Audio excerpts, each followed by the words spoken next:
The champagne glass shattered against marble, and every head in the ballroom turned, except hers. Lena Whitmore sat alone at table 17, tracing the scar that ran from her temple to her jaw, while Manhattan's elite pretended not to stare. Across the room, Ethan Cole, wearing a borrowed suit and his best attempt at confidence, made a decision that would upend both their lives.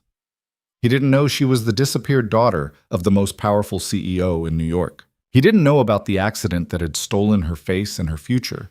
He only knew that no one should sit alone like that, looking so carefully invisible. Before we dive into this story, I want to hear from you. Drop a comment with your city so I can see how far this tale travels. And if you're ready for a story about second chances, hidden scars, and the courage it takes to be seen, hit that like button and let's begin. The invitation had been crumpled in Marcus's desk drawer for 3 weeks. "Just take it," Marcus had said that afternoon, shoving the embossed card across the break room table. "Catherine's got the flu, and these things are non-transferable in theory, but nobody actually checks. Free food, open bar, and you look like you could use a night out." Ethan had held the card like it might combust. The Whitmore Foundation Annual Gala, black tie, the Plaza Hotel. "Marcus, I work in data entry. I don't belong at—" "Neither do I, which is why I'm not going," Marcus had grinned. "Come on, Cole. When's the last time you did something that wasn't work or parent-teacher conferences?" Ethan couldn't remember. The past 4 years had been a blur of morning rushes, microwaved dinners, and bedtime stories read in voices too tired to do the character parts justice. His son Jamie was 7 now, bright and wild and completely dependent on a father who was doing his best with resources that never quite stretched far enough. So here he stood, in a suit he'd borrowed from his brother-in-law, watching people who made his annual salary in a week drift past in clothes that cost more than his car. The Plaza's grand ballroom dripped with crystal chandeliers and old money. A string quartet played something classical and expensive sounding. Waiters in white gloves offered champagne and hors d'oeuvres Ethan couldn't pronounce. He'd already made 3 trips to the buffet table purely because it gave him something to do with his hands. First time? A woman in a red dress materialized beside him, eyeing his loaded plate with amusement. Ethan swallowed a small sandwich. "That obvious?" "You're the only person actually eating the food," she smiled. "Everyone else is too busy networking or judging each other's cosmetic surgery. I'm Diana." "Ethan." He shifted his plate to shake her hand. "And yeah, this isn't exactly my usual scene." "Whose is it, really?" Diana plucked a canapé from his plate. "Half these people would sell their grandmothers for a photo with Richard Whitmore. The other half already did." "You work for Whitmore Industries?" "I work for a company that does payroll processing for one of their subsidiaries." Ethan saw her eyes glaze slightly. "So, no, not really." "Honest, I like that." Diana gestured toward the ballroom's center, where clusters of people orbited around a tall man with silver hair and a presence that seemed to bend gravity. "That's Whitmore himself, richest bastard in New York, maybe the country, built an empire, crushed his competitors, donated just enough to charity to look human. You know the type." Ethan watched Richard Whitmore move through the crowd like a shark through water, smooth, purposeful, apex. People leaned in when he spoke, laughed at comments that probably weren't funny. The man's face was all sharp angles and controlled expressions, the kind of face that revealed nothing it didn't want to reveal. "He looks thrilled to be here," Ethan said. Diana laughed. "He hates these events, but his PR team insists, especially after—" She stopped, something shifting in her expression. "Well, after his daughter's accident." "His daughter? You really don't follow the news, do you?" Diana's voice dropped.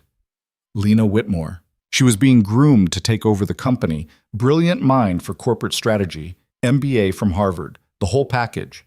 Then 3 years ago, car accident on the FDR. Drunk driver crossed the median. She touched her own face unconsciously. She survived, but barely. Facial reconstruction. Months of recovery. She used to be at every event, every board meeting. Now she's just gone. Some people say she's abroad. Others say she's in some facility upstate. Whitmore doesn't talk about it." Ethan felt something cold settle in his chest. "That's awful." "It's life at that level. Everything's high stakes, even tragedy." Diana checked her phone. "I should circulate. Enjoy the free champagne, Ethan, and maybe try to relax. You look like you're waiting for someone to throw you out." She drifted away, leaving Ethan alone with his thoughts and his borrowed suit. The ballroom had filled up. A dance floor had been cleared near the quartet, though most people seemed more interested in standing near it than actually dancing. Ethan found a spot along the wall, far enough from the main clusters to avoid conversation, close enough to the exit to make a quick escape if needed. That's when he saw her.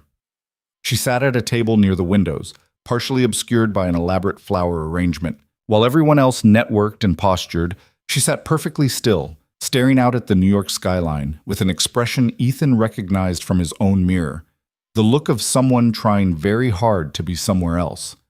She wore a deep blue dress, elegant and understated compared to the peacock display around her.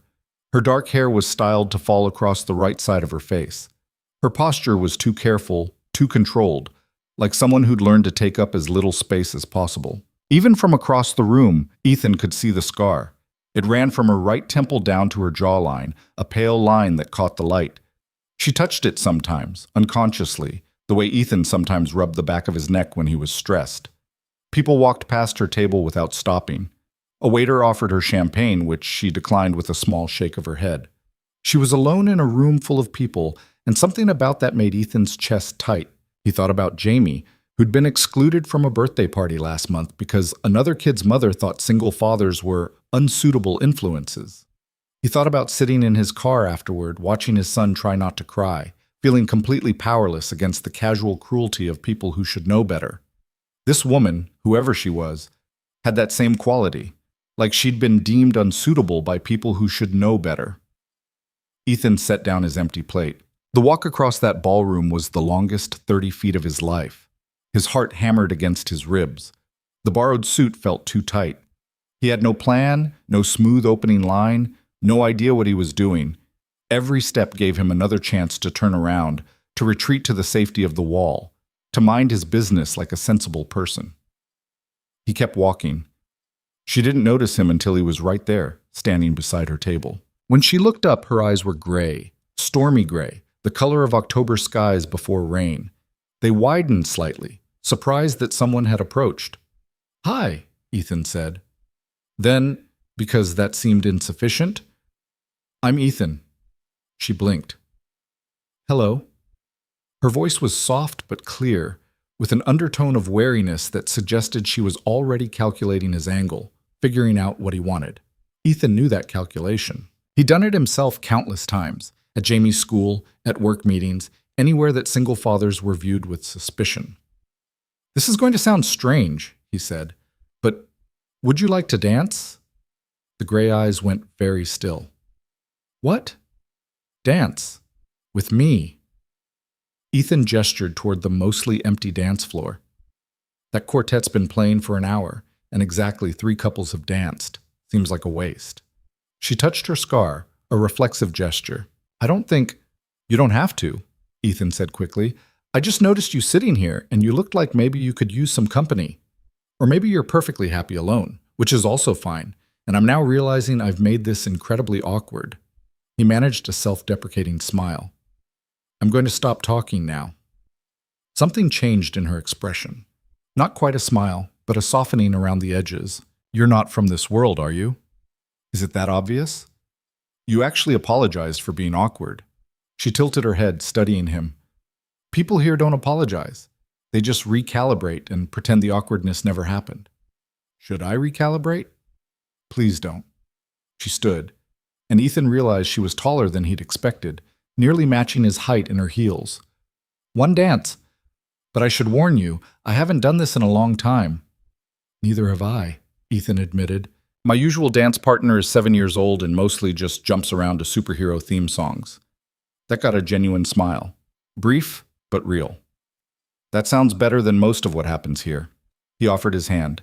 She looked at it for a moment, really looked, like it was a question that required careful consideration, then took it. Her hand was cool and surprisingly steady. They walked to the dance floor together, and Ethan felt eyes tracking them, whispers starting in their wake. The woman didn't seem to notice, or maybe she was just practiced at pretending not to. The quartet transitioned into a waltz. Ethan's last formal dancing had been at his wedding, nearly a decade ago, but the basic steps came back. He placed one hand at her waist, kept the other clasping hers, and tried not to think about the fact that his palms were definitely sweating. They began to move. "So," Ethan said, because the silence felt too heavy, "do you come here often?" She actually laughed, a short, surprised sound. "Did you just use a pickup line from 1987? I panicked. He guided them through a turn. "I'm Ethan Cole. I work in data processing. I have a son in 2nd grade, and I'm here because my coworker had an extra ticket and felt sorry for me. Your turn." She was quiet for a moment, and Ethan thought maybe he'd pushed too far, asked too much. But then she said, "Lena, I used to work in corporate strategy. I don't have children, and I'm here because my father's publicist thought it would be good for my reintegration into public life." She said the last part with audible quotation marks. "Lena." Diana's words came back to him. Lena Whitmore, disappeared daughter, car accident, gone. Ethan felt his stomach drop, but he kept his expression neutral, kept dancing. If she wanted to tell him who her father was, she would. If not, that was her business. "How's the reintegration going?" he asked. "I've been here for 2 hours, and you're the first person who's spoken to me." Lena's voice was matter of fact, but Ethan heard the hurt underneath. "So either very poorly, or you're spectacularly brave." "I'm not brave. I'm just tired of watching people be cruel by omission." She looked at him sharply. "What does that mean?" "It means I know what it's like to be in a room full of people who've decided you're not worth their time." Ethan thought about school pickup, about the other parents who'd chat with everyone except him, about the birthday parties Jamie didn't get invited to. People don't have to say anything mean. They just have to look past you like you're furniture. It's effective. Lena's expression shifted into something complicated. Recognition, maybe, or validation. "Yes, exactly that." They danced in silence for a moment. She moved with a kind of careful grace, like someone who'd once been confident in their body but had learned caution. Ethan noticed she held her right side slightly away, protecting it. The scar caught the chandelier light, turning silver. "Can I ask you something?" she said quietly. "Sure." "Why did you really ask me to dance?" Ethan considered lying, offering some smooth deflection. But Lena's gray eyes were too sharp, too knowing. She'd see through it. "Because you looked alone," he said. "And I know that feeling, and I guess I thought maybe we could be alone together for a few minutes instead." Her throat moved as she swallowed. "That's the saddest thing anyone's ever said to me." "Sorry. Don't be." Her hand tightened slightly on his shoulder. "It's also the most honest." The waltz continued. Around them, Ethan could see people watching, some with curiosity, some with judgment, some with expressions he couldn't quite read. Richard Whitmore was among them, standing near the edge of the dance floor with a champagne flute in hand and calculation in his eyes. "People are staring," Lena murmured. "Let them." "You don't understand. These people don't matter," Ethan finished. "Not right now. Right now it's just a dance." She studied his face like she was looking for the catch, the angle, the inevitable disappointment. Ethan had nothing to offer but the truth. He was nobody important, wearing a borrowed suit, trying to do one decent thing in a room full of people who'd forgotten what decency looked like. "You're strange," Lena said finally. "I get that a lot." "I mean it as a compliment." "Then thank you." The waltz ended. The quartet transitioned immediately into another piece, and Ethan realized Lena was still in his arms, still swaying slightly to the music. Neither of them had let go. "Tell me about your son," she said. So he did. Ethan told her about Jamie's obsession with dinosaurs, about the science project they'd built together using cardboard and entirely too much glue, about the kid's uncanny ability to ask profound questions at bedtime when Ethan was too exhausted to think straight. He told her about single parenthood, about the juggling act of work and school, and trying to be enough when you were just one person doing a two-person job. Lena listened with complete attention, asking questions that showed she was actually interested, not just being polite. When he mentioned Jamie's reading struggles, she suggested techniques from cognitive development research. When he talked about the birthday party exclusion, her expression darkened. "That's unconscionable," she said. "Children shouldn't be punished for their parents' circumstances." "You'd think." Ethan shook his head. But people are weird about single fathers. We're either suspicious or incompetent, depending on the day. That's ridiculous. Some of the best parents I've known were single fathers. She paused. My father raised me alone after my mother died. I was 8. Everyone said he should hire a full-time nanny, that a man in his position couldn't possibly manage both a company and a daughter. He proved them wrong. Ethan heard the affection in her voice, but also something else. Complexity, nuance, the kind of relationship that defied simple categorization. Sounds like a good man. He is. He's also... Lena trailed off, her gaze drifting past Ethan's shoulder.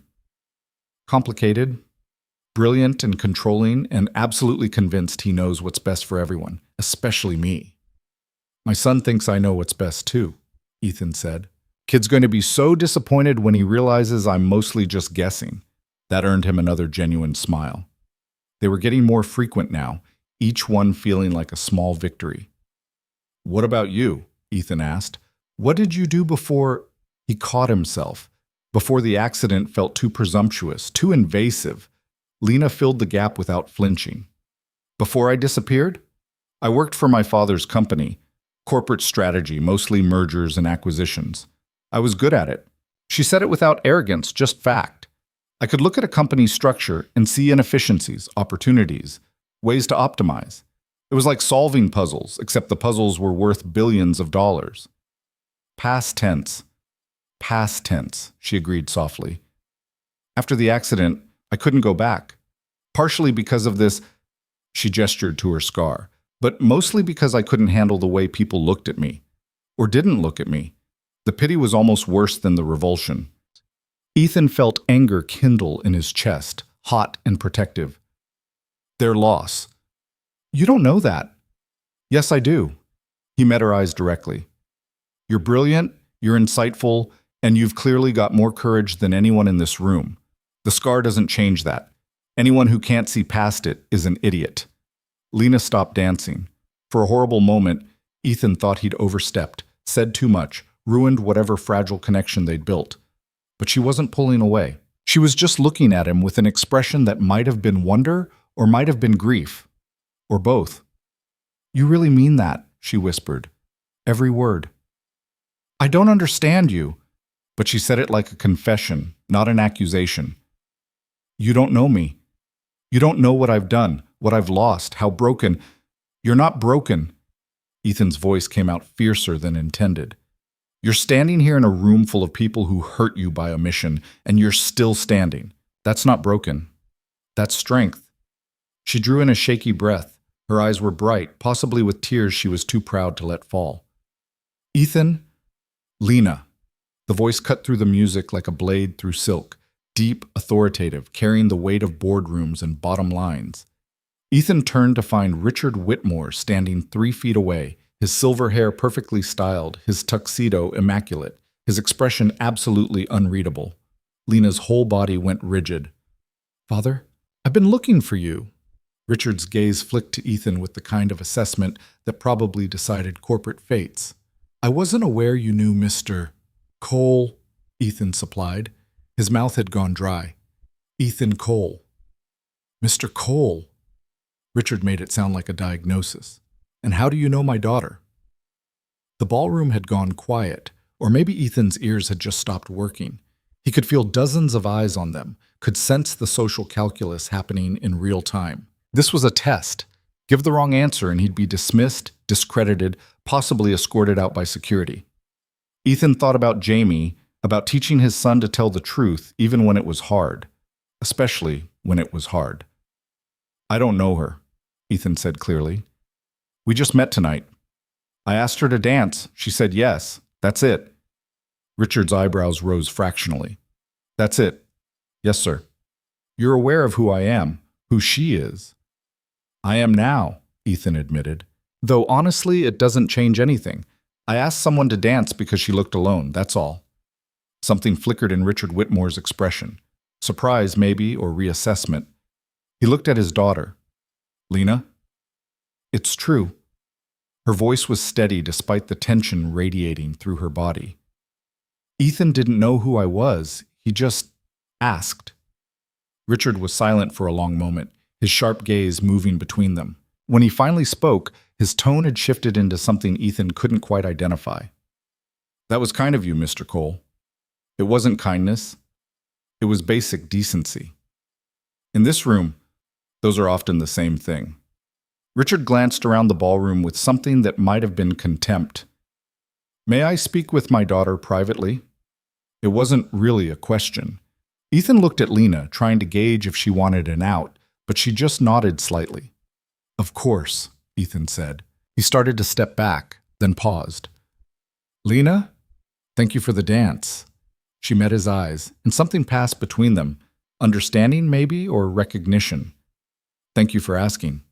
Ethan walked away, his heart still hammering, his borrowed suit suddenly feeling like armor that didn't quite fit. He made it halfway to the exit before Diana intercepted him. "Holy shit," she breathed. "Did you just dance with Lena Whitmore?" "Apparently." "And survive a conversation with her father?" "Jury's still out on that one." Diana grabbed his arm. "Ethan, that was either the bravest or stupidest thing I've ever seen at one of these events. You know Richard Whitmore could end your career with a phone call, right? I work in data entry for a payroll processing company. What's he going to do, audit my spreadsheets?" But Ethan's stomach churned. He thought about Jamie, about the careful budget they lived on, about how little it would take to tip their lives into chaos. "I should probably go," he said. "Yeah." Diana's expression had gone sympathetic. "You probably should." Ethan made it to the coat check, retrieved the jacket that went with his borrowed suit, and headed for the exit. The November air hit him like a blessing, cold and real and completely free of champagne and judgment. He was halfway down the plaza's steps when he heard footsteps behind him. "Mr. Cole!" Ethan turned to find Richard Whitmore standing there, illuminated by the hotel's entrance lights, alone. The man's face was still unreadable, but he'd left the ballroom, left the event, followed Ethan outside. That had to mean something. "Sir?" Ethan said warily. Richard descended the steps with measured grace. Up close, Ethan could see the lines around his eyes. The gray that wasn't just in his hair, the weight of decades spent building and protecting an empire. This was a man who'd lost his wife, nearly lost his daughter, and learned to turn tragedy into armor. "You were honest with me," Richard said, "in that ballroom. You could have lied, could have claimed some connection or mutual acquaintance. You didn't. Lying seemed worse than looking stupid. Honesty often does." Richard studied him with those sharp, calculating eyes. "My daughter hasn't attended a public event in 3 years. She's barely left her apartment. Her therapists call it social anxiety compounded by PTSD. I call it the natural response to being stared at like a curiosity." His voice hardened. "Tonight, for the first time since the accident, I saw her look alive because of you." Ethan didn't know what to say to that. "I just asked her to dance. You treated her like a person, not a tragedy. Do you have any idea how rare that is?" Richard's expression shifted into something almost human. "Walk with me." It wasn't a request. Ethan fell into step beside him, and they walked down Fifth Avenue with the cold wind cutting between buildings, the city alive around them despite the late hour. "My daughter was brilliant," Richard said. "Is brilliant. At 26, she'd already restructured our entire acquisition strategy, saving the company billions. She saw patterns other people missed, understood market dynamics at an intuitive level. I was grooming her to take over, to carry the company into the next generation." He paused at a corner, watching taxis blur past. Then a drunk driver crossed the median on the FDR, and everything changed. Ethan thought about those gray eyes, about the careful way Lena held herself, about strength masquerading as fragility. She survived. Physically, yes, but the Lena who woke up in that hospital was different. The scars were the least of it, though they became the symbol of everything else. She lost her confidence, her drive, her belief that she belonged in that world. Richard's voice dropped. "I've spent 3 years trying to bring her back.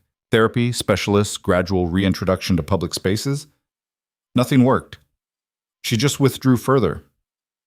"Why are you telling me this?" Richard looked at him directly. "Because tonight, in that ballroom, you did what years of therapy couldn't. You reminded her that she's still worth seeing." Ethan's chest felt tight. "Mr. Whitmore, I know who you are, Mr. Cole. Single father, works in data entry, lives in Queens, raises his son alone after his wife's death 4 years ago. At Ethan's expression, Richard smiled thinly. I run a multinational corporation. Due diligence is reflexive. I had my security team pull your background while you were dancing with my daughter. The tightness in Ethan's chest turned to ice. And you're exactly who you said you were. No agenda, no angle, no ulterior motive. Just a man who saw someone sitting alone and decided to do something decent about it. Richard pulled out a business card, held it out. I have a proposition for you. Ethan took the card automatically. Heavy stock, embossed lettering. Richard Whitmore, CEO, Whitmore Industries. A phone number. An email address. What kind of proposition? The company is launching a new initiative focused on corporate restructuring and humanitarian impact. It's ambitious, potentially transformative, and it needs someone who can see beyond traditional business models. Someone who understands both analytics and human dignity. Richard's gaze was intense. My daughter designed the entire program. She's refused to present it, refused to participate, convinced that no one will take her seriously anymore. I want to change that. Ethan's mind was racing. I don't understand what this has to do with me. You saw her, Mr. Cole. Really saw her. Not the scar, not the tragedy, not the Whitmore name. Just Lena. Richard's voice carried absolute certainty. I want you to work with her on this initiative. Bring your analytical skills, your outside perspective, your apparent immunity to corporate bullshit. Help her present this program to the board. Help her remember what she's capable of. Mr. Whitmore, I'm a data entry clerk. I don't know anything about corporate restructuring or... You know about seeing past surfaces. You know about dignity. And according to your employment records, you have a degree in business analytics you've never used because single parenthood required more stable hours. Richard let that sink in. I'm offering you a consultant position. 6-month contract, salary commensurate with your skills, flexible hours to accommodate your son's schedule. You'll work directly with Lena, help her develop the presentation, provide analytical support. If it works, the position becomes permanent. If it doesn't, you walk away with 6 months of high-level experience on your resume. It was insane. It was impossible. It was the kind of opportunity that didn't happen to people like Ethan, didn't happen in real life. Why? Ethan asked. Why go through all this? Richard's expression shifted into something that might have been grief, might have been love. Because my daughter is brilliant, and the world needs brilliant people who actually give a damn about dignity. Because I failed her by not protecting her from that drunk driver, by not shielding her from the aftermath. Because tonight I saw her dance, and I will do anything, anything, to see that light in her eyes again. He stepped closer. You gave her that, Mr. Cole, even if only for a few minutes. I'm asking you to try for longer. Ethan looked at the business card in his hand, at the simple elegance of it, at the weight of what it represented. He thought about Jamie, about the opportunities he'd given up to be a present father, about the business degree gathering dust while he processed payroll data. He thought about Lena's gray eyes, about the way she'd smiled when he'd mentioned his son, about the strength it must have taken to walk into that ballroom at all. I need to think about it, Ethan said. Fair enough. Richard pulled out another card, this one with a different number. That's Lena's private line. Call her. Ask her what she thinks. This only works if she wants it, and I won't pressure her. He paused. But I hope you'll consider it, Mr. Cole. Not for me, not for the company. For her. Richard Whitmore turned and walked back toward the plaza, leaving Ethan standing on a Manhattan street corner with 2 business cards and a head full of possibilities that felt too large to contain. Ethan pulled out his phone and texted his brother-in-law. Can you watch Jamie tomorrow? Something came up. Then he looked at Lena's number on the card, at the neat handwriting that spelled out her name, and wondered if courage was just stupidity that happened to work out. Only one way to find out.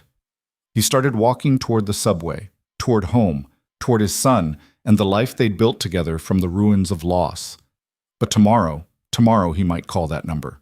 Tomorrow he might take a leap that made no sense except for the fact that sometimes the only sensible thing left is to trust that a dance could mean something more than music and movement.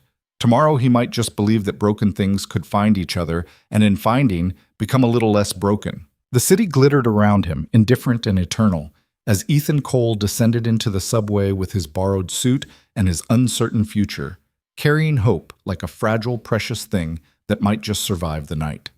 The subway ride back to Queens gave Ethan too much time to think. He sat wedged between a woman reading a romance novel and a kid with headphones loud enough to hear 3 seats away, turning Richard Whitmore's business cards over and over in his hands like they might reveal some hidden truth if he just looked hard enough. By the time he reached his apartment, it was past midnight. Mrs. Chen from upstairs had fallen asleep on his couch, with the TV on mute, a rerun of some cooking show flickering across the screen. Jamie was sprawled in his bed, one arm flung over his head, his dinosaur sheets tangled around his legs. Ethan paid Mrs. Chen, thanked her, and closed the door on a night that felt like it belonged to someone else's life. He should have gone to sleep. Instead, he sat at his kitchen table with a beer he didn't drink and stared at Lena's number until the digits stopped making sense. 3 in the morning came and went. 4. The city outside his window shifted from night silence to the pre-dawn sounds of delivery trucks and early commuters. At 5:30, his phone buzzed. The text was from a number he didn't recognize. "You're awake, aren't you?" Ethan stared at it, typed back. "Who is this?" "Lena. My father gave you my number. I'm assuming you haven't called because you're either sensible or terrified, possibly both." A laugh surprised itself out of Ethan's chest. He typed, "Definitely both." "How did you know I was awake?" "Because I am." Insomnia is a side effect of spending 3 years avoiding the world. Also, my father told me about his offer. Ethan's stomach dropped. And I told him he was manipulative, presumptuous, and completely out of line. Then I asked him for your number because I wanted to apologize before you ran screaming. "I'm not running. You should be. This is a terrible idea." Ethan looked at those words for a long moment. Then he called her. She picked up on the second ring. "You don't know when to quit, do you?" "Apparently not." Ethan kept his voice low, mindful of Jamie sleeping in the next room. "Your father made me an offer. I'd like to hear what you think about it. Not what he thinks. You." Silence on the other end, long enough that Ethan wondered if she'd hung up. Then, "Can we meet somewhere? Not my father's office. Somewhere neutral. There's a diner on Queens Boulevard, Athena's, opens at 6. I'll be there at 7. She paused. "Don't dress up. I'm tired of people in suits." She ended the call before Ethan could respond. Jamie woke up at 6:15, wandering into the kitchen in his pajamas with his hair sticking up in 3 directions. "Why are you awake?"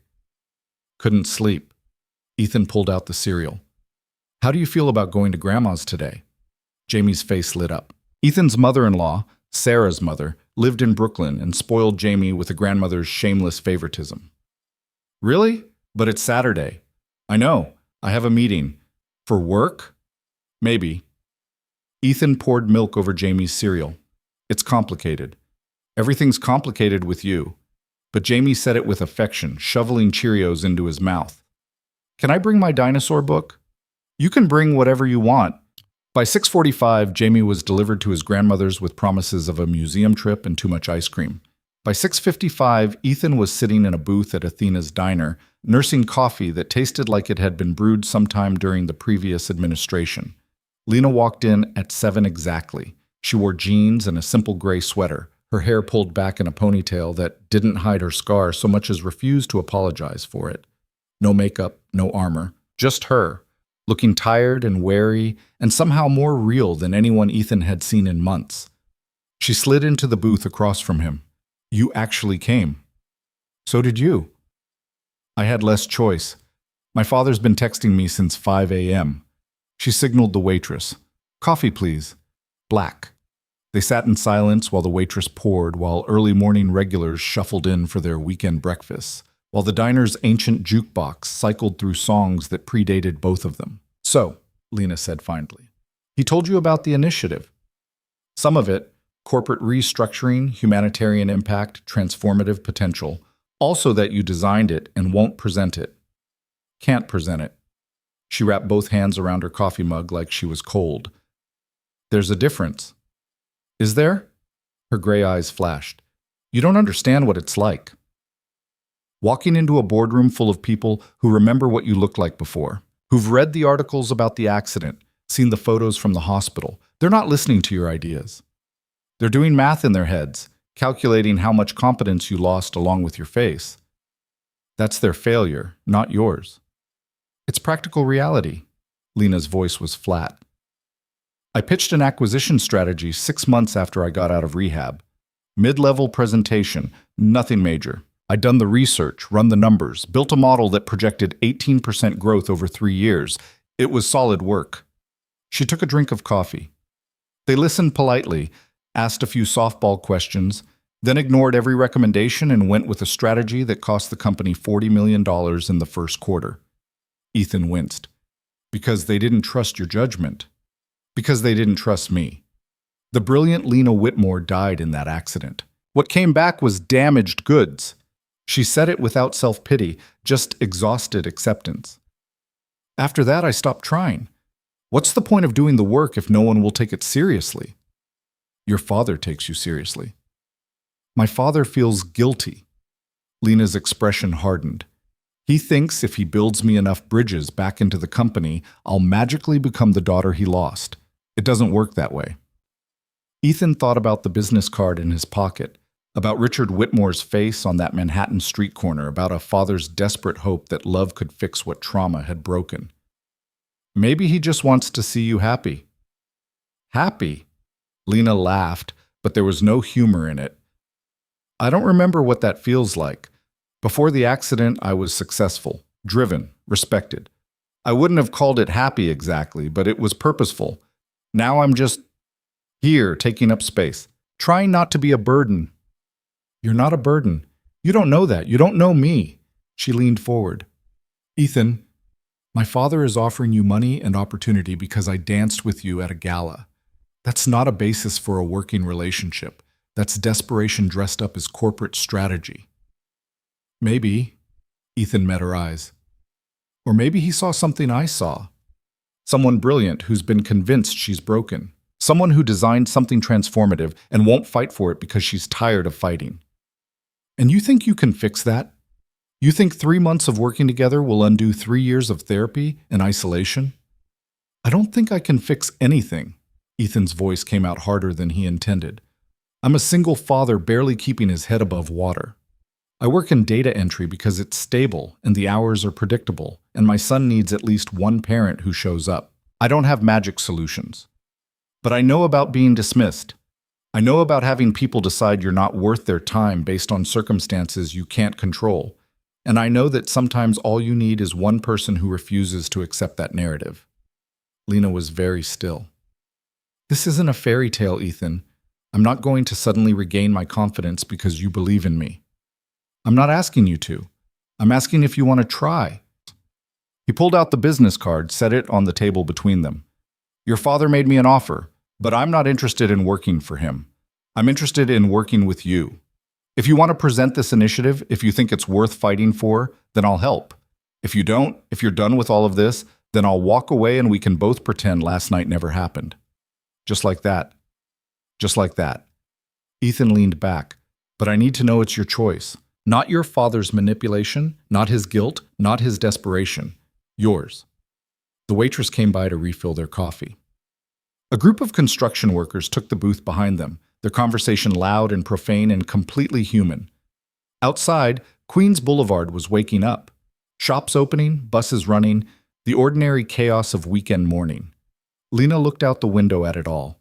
When she finally spoke, her voice was quiet. The initiative is good, really good.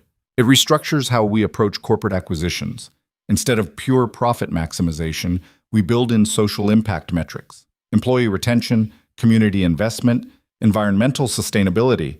We'd still make money, but we'd do it without destroying everything we touch. She glanced back at him. I've been working on it for 2 years, alone, in my apartment, because it was the only thing that made me feel useful. It could change how the entire industry operates, but no one will listen to me. Then make them listen. How? I don't know yet, Ethan admitted, but I'm good with data. I'm good at finding patterns and building arguments that people can't dismiss. Give me your research, your models, your projections. Let me help you build something so airtight that they have to take it seriously. And if they still don't? Then at least you tried. At least you fought for something you believe in instead of letting fear make your decisions. Lena flinched. That's not fair. No, it's not. Nothing about this is fair. You didn't deserve that accident. You don't deserve the way people treat you. And you definitely don't deserve to spend the rest of your life hiding because the world is full of cowards who can't see past a scar. Ethan's hands were shaking slightly.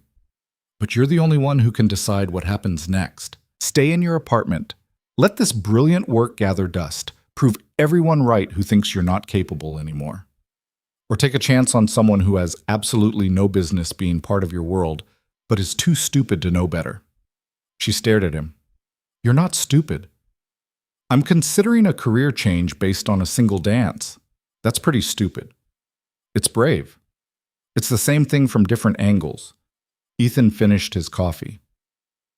Look, I need to pick up my son in a few hours, so I'm going to ask you straight. Do you want to do this? Not should you, not what would your father want, not what makes logical sense. Do you want to? Lena's throat worked. She touched her scar, that unconscious gesture, then deliberately lowered her hand. Yes. Yes? Yes, I want to try. Yes, I want to present this initiative. Yes, I want someone to take me seriously again, even if it's just you.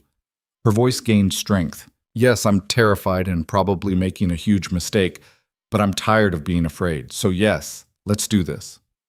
Something loosened in Ethan's chest. Okay, then. Okay. She pulled out her phone. I'm texting my father right now to tell him I'm accepting his offer on the condition that you're really my partner, not his spy. Equal input on the presentation, equal credit if it works, equal blame if it fails. That's fair. And you need actual compensation. What's your current salary? Ethan told her. She looked horrified. That's barely above poverty line for New York. It pays the rent. Not anymore. She typed something, showed him the screen. This is what comparable consultants make. I'm telling my father that's non-negotiable. The number made Ethan's vision blur. That was more than double his current income. That was stability. That was Jamie's college fund. That was breathing room he hadn't had since Sarah died. Lena, that's too much. It's market rate. Take it or I'm walking away right now. You're blackmailing me into accepting a raise. I'm ensuring my partner isn't distracted by financial stress. She sent the text before he could argue further. Done. You start Monday. We'll work out of my apartment. I have an office set up, and it's more private than my father's building. Flexible hours around your son's schedule. And if at any point this isn't working, either of us can walk away. No hard feelings, no burnt bridges. Ethan's phone buzzed, a text from Richard Whitmore. Welcome to the team. Contract details will be sent this afternoon. Don't make me regret this. Your father's subtle, Ethan said. He's terrified I'll change my mind. Lena's smile was complicated. He's not used to me saying yes to anything. How long since you have? 3 years, give or take. She signaled the waitress for the check.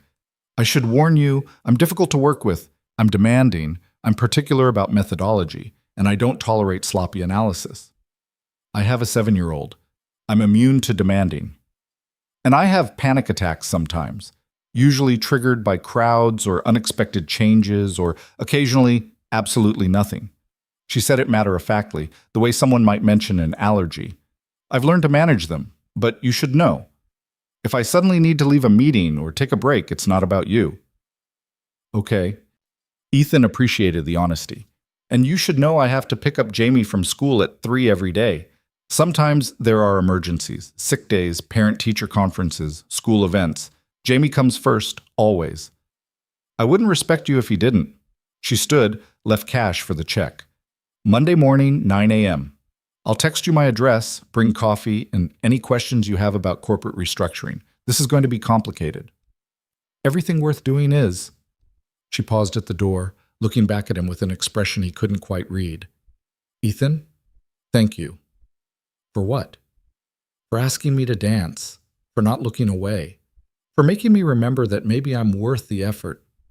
Before he could respond, she was gone, slipping out into the November morning with her hands in her pockets and her shoulders just slightly less hunched than they'd been when she'd walked in. Ethan sat alone in the booth for a few minutes, processing what had just happened. He'd just agreed to leave stable employment for a 6-month consulting position based on nothing but intuition and a dance. He'd committed to working with a woman he'd known for less than 12 hours on an initiative he barely understood. He'd accepted money that would change his and Jamie's lives, all because Richard Whitmore was desperate enough to bet on a stranger. It was reckless. It was irresponsible. It was possibly the stupidest decision he'd made since Sarah's death. He paid his own check and walked out into the morning feeling more alive than he had in years. Jamie was full of stories about the museum when Ethan picked him up that afternoon. They'd seen dinosaurs and gemstones and something called a meteorite the size of a car that his grandmother had let him touch. He talked the entire subway ride home, his hands moving animatedly, his 7-year-old face bright with wonder. And guess what? Jamie bounced on the seat. Grandma said maybe she could take me again next month. Can I go, please? We'll see. Ethan ruffled his son's hair. Buddy, I need to tell you something. Jamie's face went serious. Did I do something wrong? No, nothing like that. But I'm going to be starting a new job. It's temporary just for a few months, but it might mean some changes to our schedule. Like what? Like maybe I'll be working from different places sometimes. And the hours might be a little different, but you're still my priority, okay?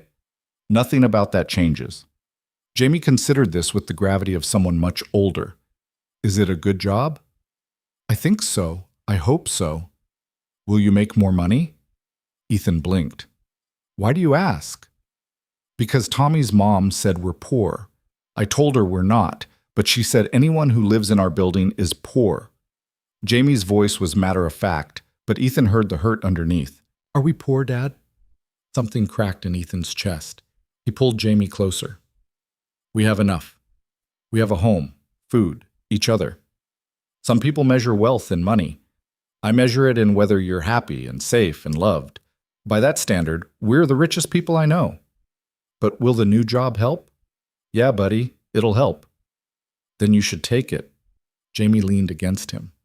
Even if it means some changes. We're good at changes. They were. They'd survived Sarah's death, survived the aftermath, survived rebuilding a life from pieces neither of them had chosen.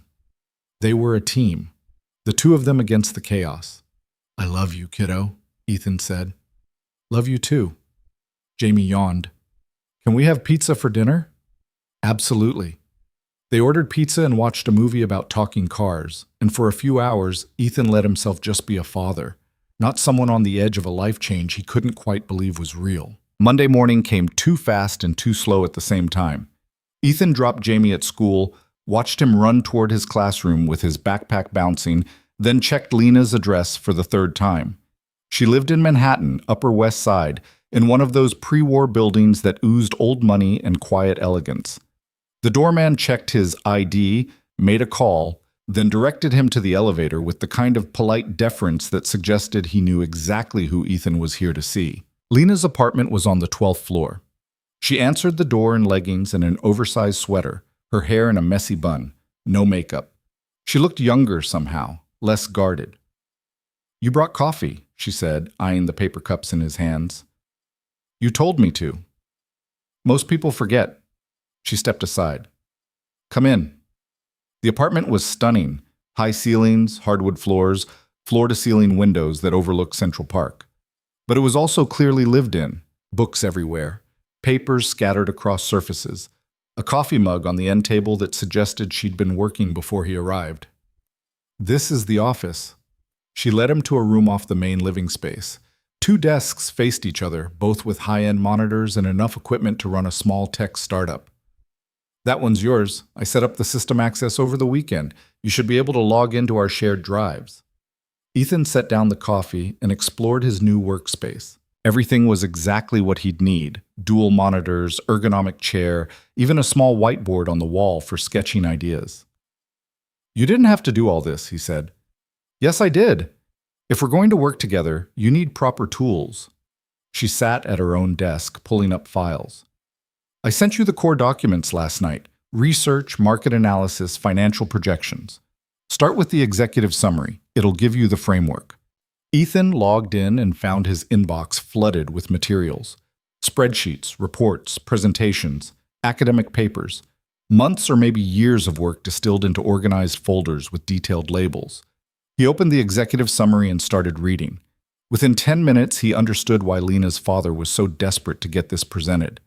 It wasn't just good, it was revolutionary. She'd found a way to build ethical considerations into acquisition strategy without sacrificing profitability.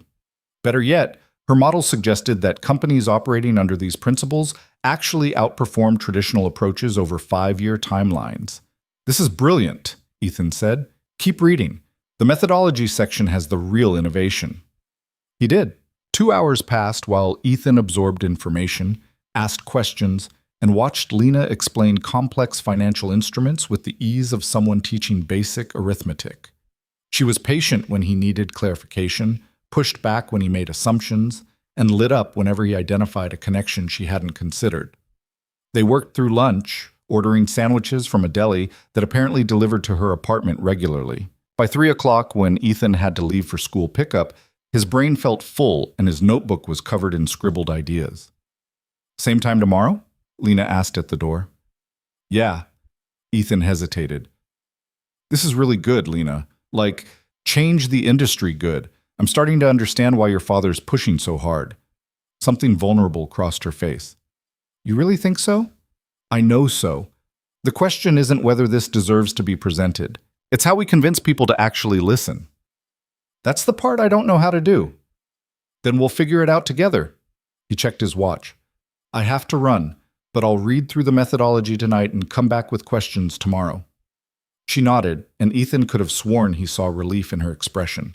Like maybe she'd been afraid he'd get into the real work and realize she wasn't worth the effort. He wanted to tell her she was wrong, that she was maybe the most intellectually intimidating person he'd ever met, that working with her was like trying to keep up with someone running at a pace he'd forgotten he could match.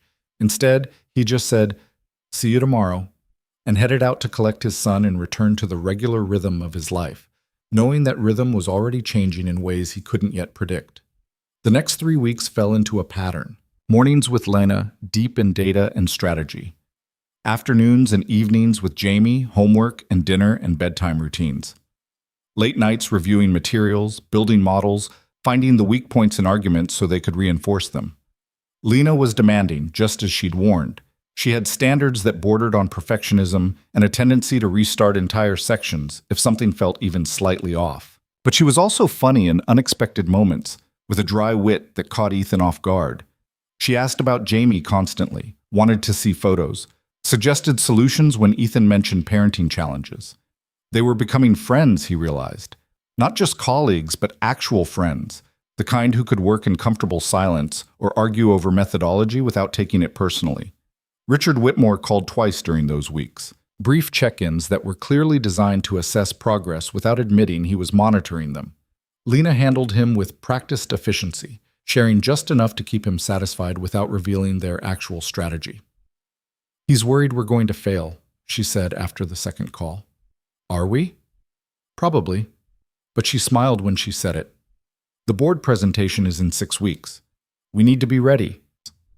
6 weeks to build something that could either restore Lena's place in her father's company or prove that she really was as broken as everyone seemed to think. No pressure at all. The breakthrough came on a Tuesday afternoon in week 4, completely by accident. Ethan had brought Jamie to the apartment because school had been dismissed early for a teacher training day.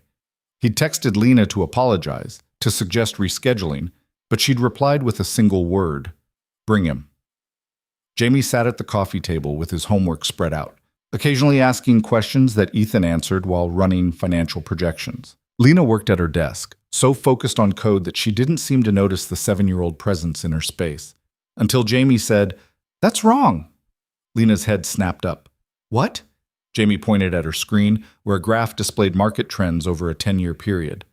"The line goes down there, but you said companies do better when they're nice to people. So shouldn't it go up?" Ethan started to intervene, to explain that Jamie didn't understand the complexities, but Lena held up a hand. She was staring at her screen with an expression Ethan had never seen before. "You're right," she said slowly. "This is showing traditional acquisition outcomes. But our model predicts improvement, so the visual contradicts the argument." She turned to Jamie.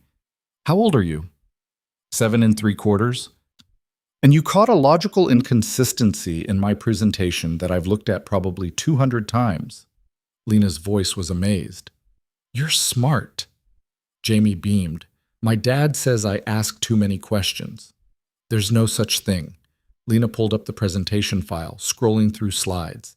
Ethan, look at this. We've been so focused on making the data rigorous for the board that we've lost clarity. A 7-year-old should be able to follow the basic logic, and he can't because we're showing them the complexity instead of the story. Ethan moved to look over her shoulder. She was right. The presentation was dense, academic, built for people who already understood the framework. It would lose the board in the first 5 minutes. We need to rebuild this, Lena said. Not the data. That's solid. But the way we present it, tell the story first, then support it with evidence. Show them why this matters before we bury them in methodology. That's a complete restructure, Ethan said. We have 2 weeks. So we work weekends. She looked at Jamie. Your dad's going to be busy. Is that okay with you? Jamie considered this with his usual gravity. Will you pay him more? Jamie, Ethan said, mortified. But Lena laughed, a real laugh that transformed her entire face. I like you. Your dad's salary is already set. But how about I order us pizza, and you can help me understand which slides make sense and which ones are confusing. Really? Really? You're my new clarity consultant. She stood, grabbing her phone. What do you like on your pizza? Pepperoni. And can we get breadsticks? Obviously we can get breadsticks. What kind of clarity consultant works without breadsticks? Jamie giggled, and something warm settled in Ethan's chest watching Lena interact with his son. She treated Jamie like a small adult, taking his observations seriously, asking his opinion like it mattered. It was exactly how Sarah used to engage with him before the cancer had stolen her energy along with everything else. They spent the rest of the afternoon rebuilding the presentation with Jamie as their test audience. When his attention wandered, they knew that section was too complex. When he asked questions, they knew they needed clearer explanations. When he understood the point and could repeat it back in his own words, they knew they'd landed it. By 7 o'clock, they had a new structure. Simpler, cleaner, built around a narrative that anyone could follow. Traditional business destroys value in pursuit of profit. There's a better way that creates value for everyone. Here's the data proving it works. This is good, Ethan said, reviewing the outline. This might actually work. Might. Lena saved the file. We still have to build out every section, run the numbers again to make sure the simplified version doesn't lose accuracy, and practice the delivery until I don't sound like I'm reading a technical manual. Jamie had fallen asleep on the couch, his head on a throw pillow, his homework scattered around him like casualties of war. Lena looked at him with an expression that might have been longing. He's a good kid, she said quietly. He's the best kid. Ethan gathered up the homework papers. I should get him home. Ethan? Lena turned from the window where she'd been watching the city lights. Can I ask you something personal? Sure. What was she like? Your wife? The question caught him off guard. They'd worked together for almost a month, spent hours in conversation, but Lena had never asked about Sarah directly, just like Ethan had never pressed about the accident beyond what Lena volunteered. She was fierce, Ethan said finally. Smart, funny, completely intolerant of bullshit. She worked in pediatric oncology, a nurse. She'd come home exhausted and still have energy to play with Jamie, to make dinner, to make me feel like I was doing something meaningful even when I was just processing payroll data. He looked at his sleeping son. When she got sick, she fought like hell. Not for herself, she knew pretty early it was terminal, but for Jamie. She wanted to give him as much of her as possible before she ran out of time. Lena's eyes were bright. How long? 18 months from diagnosis to the end. Pancreatic cancer stage 4 by the time they caught it. The words still hurt, even 4 years later. She made me promise I'd give Jamie a good life, that I wouldn't let grief turn us into ghosts. Some days that promise is the only thing that keeps me going. You're doing it, Lena said. Keeping that promise. Jamie's happy, well-adjusted, loved. That's not nothing. It never feels like enough. It never does. She touched her scar absently. Before the accident, I worked 90-hour weeks. I thought I was building something meaningful, but really I was just avoiding everything that wasn't work. No relationships, no hobbies, no life outside the company. Then I woke up in a hospital with a face I didn't recognize and realized I'd wasted years chasing a version of success that didn't actually mean anything. So what means something now? Ethan asked. Lena looked at Jamie, at the papers spread across her coffee table, at the presentation outline glowing on her laptop screen. I'm still figuring that out. But this, she gestured at the work, this feels like it might be part of it. Building something that actually helps people instead of just extracting value from them. Then we make sure it works. She met his eyes. I'm glad you asked me to dance, Ethan Cole. I'm glad you said yes, Lena Whitmore. The moment stretched between them, something shifting that neither of them was quite ready to name. Then Jamie stirred on the couch, mumbling something about dinosaurs, and the spell broke. Ethan carried his son to the subway, Jamie's head heavy on his shoulder, his small body trusting and warm. On the train home, watching the darkness flicker past the windows, Ethan thought about promises and second chances and the strange way life could turn on a single decision to be kind. The next 2 weeks were brutal. They worked every day, long hours that blurred together. Ethan arranged for Jamie to stay with his grandmother more often, feeling guilty every time he dropped him off. But knowing the work demanded focus, he couldn't split. Lena pushed herself harder than Ethan thought was healthy, skipping meals, working late into the night, obsessing over details until Ethan had to physically take the laptop away from her. You need to sleep, he said one night, closing her computer over her protests. We need to finish the financial modeling section. We will. Tomorrow. Tonight you need rest or you're going to crash. He'd seen her hands shake during their afternoon session, had noticed the dark circles under her eyes deepening daily. Lena, you can't present this if you're exhausted. I can't present this if it's not perfect. It doesn't have to be perfect. It has to be good enough to make them listen. Ethan softened his voice. You're brilliant. The work is brilliant, but you're running yourself into the ground trying to anticipate every possible objection, and it's not sustainable. You don't understand the stakes. Then explain them to me. Lena stood abruptly, pacing to the window. Manhattan glittered below, indifferent to human drama. If this fails, I'm done. Not just with this initiative, with everything. My father will stop pushing me to re-engage, the board will have confirmation that I'm not capable, and I'll spend the rest of my life being the damaged daughter who couldn't recover. Her voice cracked. This is my last chance to prove I'm still worth something. That's not true. Yes, it is. She turned and Ethan saw tears on her face. You have no idea what it's like to lose yourself completely. To look in the mirror and not recognize the person staring back. To know that everyone who used to respect you now sees you as a tragedy to be pitied. She wiped at her eyes angrily. This presentation is the only thing standing between me and complete irrelevance. Ethan crossed to her, catching her hands. Listen to me. Your worth is not tied to whether 12 board members approve your initiative. You're brilliant and capable and strong, and none of that changes regardless of what happens in that conference room. You're wrong. I'm not. He squeezed her hands. I've spent a month working with you. I've seen how your mind works, how you solve problems, how you care about making things better instead of just more profitable. That's not something that disappears because of an accident or a scar or a bad presentation. That's who you are. Ethan, no, let me finish. His voice was fierce now. I know about losing yourself. After Sarah died, I spent a year just trying to survive. Getting Jamie to school, going to work, coming home. Repeat. I couldn't remember who I was before being a father, before being a widower. Everyone looked at me with pity or judgment, and I started believing that's all I was, someone broken who was failing at holding it together. Lena was very still, listening.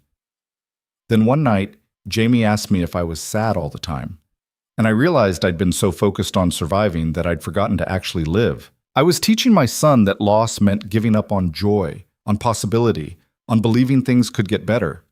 Ethan's throat was tight. So I made a choice. I decided that even if I felt broken, even if everyone saw me as damaged, I was going to act like someone who deserved more than just survival, fake it until maybe it became real. Did it? Lena whispered. Become real? Some days. Not all of them. But enough that Jamie's happy, that we have good moments mixed in with the hard ones, that I can look in the mirror and recognize someone who's trying. He met her eyes. You're trying, Lena. You came back to public life? You're working on something meaningful. You asked me to help instead of hiding alone in this apartment. That's not irrelevance. That's courage. A tear tracked down her scar. I'm so tired of being brave. I know, but you don't have to be brave alone. Ethan pulled her into a hug, and after a moment she collapsed against him, her shoulders shaking with sobs she'd probably been holding back for years. They stood like that for a long time, Lena crying into his shoulder while Ethan held her and murmured the kind of meaningless comfort that somehow meant everything. The city glittered outside, indifferent and eternal, while two broken people held each other up in an apartment too large for one person but just right for shared grief. When Lena finally pulled back, her face was blotchy and her eyes were red, but something had loosened in her expression. Sorry, she said. That was unprofessional. We stopped being just professional about 3 weeks ago. Ethan handed her a tissue from the box on her desk. Friends are allowed to fall apart on each other sometimes. Is that what we are? Friends? I think so. Unless you have a better word for people who argue about financial modeling and eat too much takeout together. She laughed, a watery sound. No, friends works. She blew her nose inelegantly. You should go home. It's late and Jamie needs you. Will you actually sleep if I leave? Yes, I promise. She managed a small smile. You were right. I need rest more than I need another round of edits. Ethan gathered his things, but at the door he paused. Lena, whatever happens with the board, you're not irrelevant. You're not broken. You're just human, which is the only thing any of us can be. Ethan? Her voice was soft. Thank you for everything. For asking me to dance, for taking this job, for not treating me like I'm made of glass. I needed someone who would just be honest with me. Anytime. He left her standing in her living room, looking smaller somehow, but also more solid, like crying had released pressure that had been building for years. On the subway home, Ethan thought about connections forged in unexpected places, about how sometimes saving someone else was how you saved yourself. Jamie was asleep when Ethan got home, sprawled across his bed with a book about space exploration still open beside him. Ethan closed the book, tucked the blankets around his son, and stood in the doorway just watching him breathe. I think I'm falling for her, Ethan whispered to the darkness, to Sarah's ghost, to the universe that had taken his wife and given him this strange second chance. Is that okay? Am I allowed to feel that? No answer came. But Jamie sighed in his sleep and rolled over, and somehow that felt like permission enough. The week before the presentation, Richard Whitmore requested a preview. Lena had expected it, but that didn't make the email any less anxiety-inducing. They had 48 hours to prepare, to polish, to practice, until the presentation felt natural instead of rehearsed. They met at Whitmore Industries headquarters for the first time, a gleaming tower in Midtown that screamed money and power. Ethan felt underdressed despite wearing his best suit, the one he'd bought for Sarah's funeral and had barely touched since. Lena was already in the conference room when he arrived, setting up her laptop with hands that shook slightly. She wore a navy suit that was professional and expensive and made her look like the executive she'd been before the accident. Her hair was styled to fall across her scar, makeup carefully applied. You look terrified, Ethan said quietly. I am terrified. My father hasn't seen me present anything in 3 years. What if I freeze? What if I can't do this? Then I'll jump in and cover until you can. He squeezed her shoulder. We're a team, remember? You're not alone in this. She took a shaky breath. Right, team. Richard Whitmore entered with 2 other executives, his CFO and his head of strategy. They settled into chairs with the kind of relaxed confidence that came from controlling billions of dollars. Lena, Richard said, his tone carefully neutral. Mr. Cole, show us what you have. Lena stood, clicked to the first slide, and froze. The silence stretched. 10 seconds, 20. Ethan could see panic creeping across her face, could see her father's expression hardening into disappointment. Traditional business models, Ethan said smoothly, standing to join her, operate on a fundamental assumption that profit and social good are incompatible. Our research suggests that assumption is not just wrong, it's costing companies billions in long-term value. Lena's eyes snapped to him, grateful and desperate. He nodded at her. You've got this. She clicked to the next slide and her voice came out stronger. We analyzed 50 major acquisitions over the past decade. The ones that prioritized only profit maximization showed average returns of 12% over 5 years. The ones that incorporated social impact metrics, even accidentally, averaged 19%. They fell into rhythm, trading off sections, supporting each other when one faltered. Ethan handled the hard data, translating complex models into accessible language. Lena dove into the strategic implications, showing how this approach could reshape entire industries. Richard Whitmore listened with his face carefully blank, but the CFO was leaning forward, engaged. The strategy head was taking notes. 30 minutes later, they finished. Lena's hands were still shaking, but she'd made it through without breaking down. Questions? She asked, her voice only slightly unsteady. Richard looked at his executives. Thoughts? The CFO spoke first. The financial modeling is solid, conservative even. If these projections are accurate, we'd be leaving money on the table by not pursuing this approach.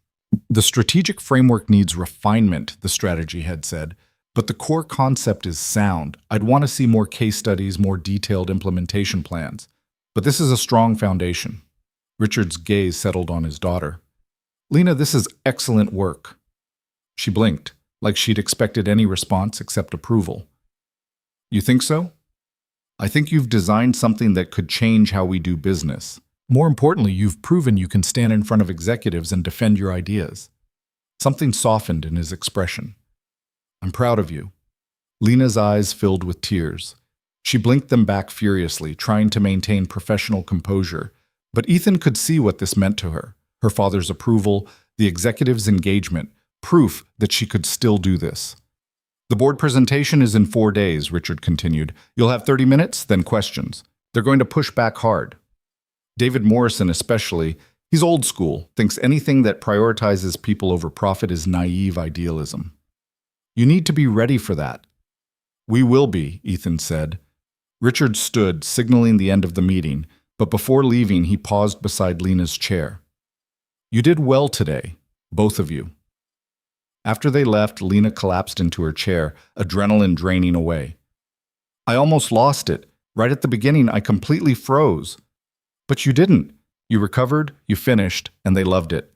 Ethan started packing up the laptop. That's what matters.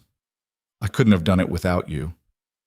Yes, you could have, but I'm glad you didn't have to. He helped her to her feet. Come on, we need to prepare for this Morrison guy and whatever else the board throws at us. 4 days to get ready. 4 days, she echoed. That's not much time. It's enough. We've come this far. They spent those 4 days in intensive preparation, mock presentations, anticipated objections, practiced responses. Jamie came to the apartment after school each day, doing homework while they worked, occasionally offering observations that shaped their approach. The night before the board meeting, Lena cooked dinner, pasta from scratch, something Ethan didn't even know she could do. Nervous habit, she explained, stirring sauce. When I'm stressed, I cook. My therapist says it's about control. I say it's about not starving during finals week. Jamie set the table without being asked, chattering about a science project involving volcanoes and baking soda. Ethan watched Lena listen to his son with genuine interest, asking questions about the chemical reactions, suggesting improvements to his model. They ate together at Lena's dining table, the three of them, and it felt almost like a family. Not Sarah and Ethan and Jamie. That was gone. Part of a past that couldn't be recovered. But something new, something unexpected, something that felt fragile and precious and terrifying in its possibility. After dinner, after Jamie fell asleep on the couch again, Lena and Ethan sat on her balcony despite the cold, looking out at the city that never slept. I'm scared, Lena admitted. Tomorrow either changes everything or confirms that I really am as broken as I feel. You're not broken. You keep saying that. Because it keeps being true. Ethan looked at her. Lena, regardless of what happens tomorrow, you've already won. You came back. You did the work. You stood in front of your father and his executives and proved you can do this. That's victory, whether the board agrees or not. It won't feel like victory if they reject it. No, it won't. It'll hurt like hell, and you'll probably cry and eat too much ice cream and question everything. He took her hand. But then you'll get up and find the next thing, because that's what people do. They survive, they adapt, they keep going even when it's hard. She laced her fingers through his. When did you get so wise? I'm not wise. I'm just stubborn and too stupid to quit. That's wisdom of a different kind. She leaned her head on his shoulder, and they sat like that in the cold November night, drawing strength from proximity, from shared fear, from the knowledge that whatever tomorrow brought, they wouldn't face it alone. Ethan? Her voice was quiet. If this works, if the board approves the initiative, what happens to us, to this partnership? I don't know. I guess that depends on what you want. I want... She stopped, searching for words. I want to keep working with you, not just on this, but on whatever comes next. You make me feel capable again, like maybe I'm not just the broken daughter everyone pities. You were never just that. Not to me. Ethan's heart was hammering. Lena, I need to tell you something. What? He turned to face her, still holding her hand, trying to find courage he wasn't sure he possessed. I asked you to dance because you looked alone. I took this job because your father made an interesting offer and I needed the money. But I stayed because of you. Because working with you is the most intellectually stimulating thing I've done in years. Because you're brilliant and funny and stronger than you know. Because somewhere in the last month I started looking forward to seeing you every day. And the idea of this ending makes me feel like I'm losing something important. She was very still. Ethan, I'm not asking for anything, he said quickly. I know the timing is terrible. I know I'm probably breaking every professional boundary. I know you're dealing with enough without me adding complicated feelings to the mix. I just needed you to know that you matter. To me, as a partner, as a friend, as someone I care about. Lena's eyes were bright in the city lights. You care about me. Yes. Even though I'm a mess? Even though I have panic attacks and trust issues and a face that most people can't look at without flinching? Your face is beautiful. You are beautiful. And yes, even with the panic attacks and trust issues, because those are part of who you are, and I care about all of you, not just the easy parts. She kissed him. It was brief, tentative, tasting of wine and fear and possibility. When she pulled back, her cheeks were flushed. I wasn't expecting that, Ethan said, his voice rough. Neither was I. Lena touched her lips like she was surprised by her own boldness. I haven't kissed anyone since the accident. Haven't wanted to, but with you, I want... She stopped, shaking her head. This is a bad idea. We have a board presentation tomorrow. We're working together. The timing is terrible. Completely terrible, Ethan agreed. We should probably pretend this didn't happen. Probably. Focus on the presentation. Deal with feelings later when we're thinking clearly. That's the sensible approach. They looked at each other and Lena started laughing. We're going to kiss again, aren't we? Yeah, Ethan said. We probably are. This time, when their lips met, it wasn't tentative. It was desperate and honest and full of all the things neither of them had been brave enough to say out loud. Lena's hands fisted in his shirt, Ethan's fingers tangled in her hair, and for a few perfect moments, nothing existed except the two of them and the truth they'd been dancing around for weeks. When they finally broke apart, both breathing hard, Lena rested her forehead against his. Tomorrow's going to be complicated, she whispered. Tomorrow was always going to be complicated. What are we doing, Ethan? I don't know. But whatever it is, I want to keep doing it. She kissed him again, softer this time. And Ethan thought about second chances and unexpected connections and the beautiful, terrifying possibility that maybe broken people could find each other and build something whole. The morning after felt different. Ethan woke in his own apartment, alone but not lonely, his phone showing 3 texts from Lena sent at intervals through the night. The first at 2 a.m. Can't sleep. Keep thinking about what we're doing. The second at 4. Not having second thoughts. Just processing. The third at 6. Good morning. Coffee at my place before we work? He texted back, be there by 8, bringing bagels. Jamie was already awake, building an elaborate dinosaur scene across the living room floor using every toy he owned. Can we go to Lena's today? After school. I have work with her this morning. Is she your girlfriend now? The question was matter of fact, the way 7-year-olds asked everything, direct, uncomplicated by adult anxiety. Ethan sat down on the floor beside his son. Would that bother you?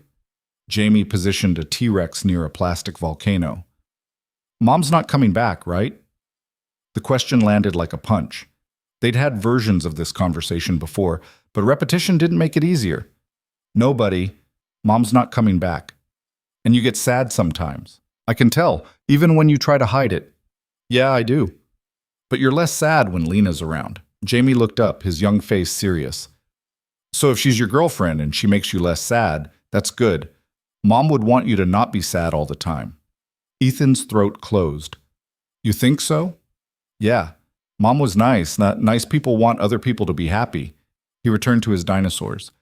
Plus, Lena helps me with science homework, and she doesn't talk to me like I'm stupid, so I like her. Me too, kiddo. So it's okay if she's your girlfriend, but you have to tell me if you're going to get married or something, because that's important information. Deal. No surprises on the important stuff. Satisfied, Jamie went back to his elaborate prehistoric battle scene, and Ethan sat there marveling at his son's emotional intelligence, at how kids could cut through complexity to reach truth adults spent years avoiding. Lena answered her door in sweatpants and an oversized sweater, her hair wet from the shower, no makeup. She looked younger, vulnerable, and when she smiled it was tentative, like she wasn't sure what this morning meant, what had changed between them. I brought bagels, Ethan said, holding up the bag. And cream cheese, the good kind, not the cheap stuff. Come in. She stepped aside and the apartment felt different now, charged with possibility and uncertainty. I made actual coffee, not the terrible stuff I usually make. I watched a tutorial. They sat at her kitchen island, spreading cream cheese on bagels, the domestic normalcy of it somehow more intimate than the kissing had been. So, Lena said finally, we should probably talk about last night. Probably. I kissed you, multiple times, on my balcony like a teenager. I kissed you back, also multiple times, also like a teenager. Ethan took a bite of bagel, buying time. Do you regret it? No. Do you? Not even a little. He met her eyes. But we need to figure out what this means for the work. We're partners on this initiative. We have the board presentation in a few days, and if things get complicated between us personally, it could affect everything professionally. I've been thinking about that. Lena wrapped her hands around her coffee mug. I don't want to stop working with you. The partnership is important, maybe the most important professional relationship I've ever had, but I also don't want to pretend I don't have feelings just because the timing is complicated. So what do? We're honest. With each other, with my father if it becomes relevant, with ourselves about what we can handle. She looked at him directly. I like you, Ethan, more than I've liked anyone in longer than I can remember. You make me feel capable and seen, and like maybe the accident didn't destroy every chance I had at normal human connection.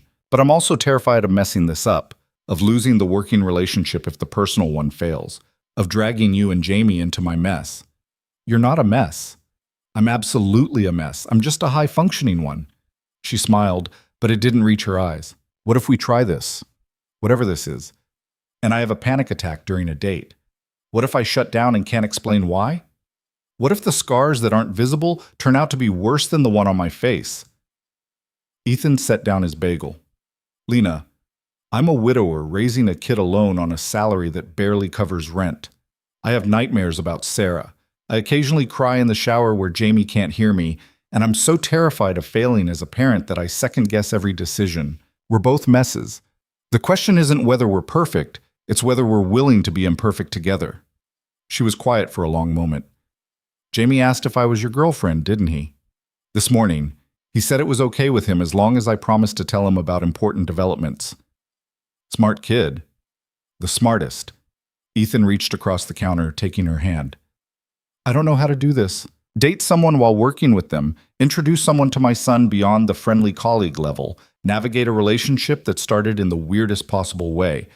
But I want to try. If you do. I want to try. She laced her fingers through his. Can we set some ground rules? Make this less terrifying? Please. Okay. 1. We keep the work professional. No letting personal stuff bleed into the presentation or the pilot program. If we're in work mode, we're partners first. Agreed. 2. We're honest about struggles. If you're having a bad mental health day, you tell me. If I'm overwhelmed with Jamie stuff, I tell you, no pretending we're fine when we're not. 3. We go slow with Jamie. He might be okay with this now, but introducing a parental figure is complicated. We take our time, we watch for signs he's struggling, and his well-being comes first. Always. Ethan thought for a moment. 4. We talk about Sarah, not obsessively, but I need you to understand she was important, that she shaped who I am, that grief doesn't disappear just because I'm moving forward. I won't compare you to her, but I also can't pretend she didn't exist. Lena's expression softened. I'd never ask you to. She gave you Jamie, she made you the father and man you are. She's part of your story.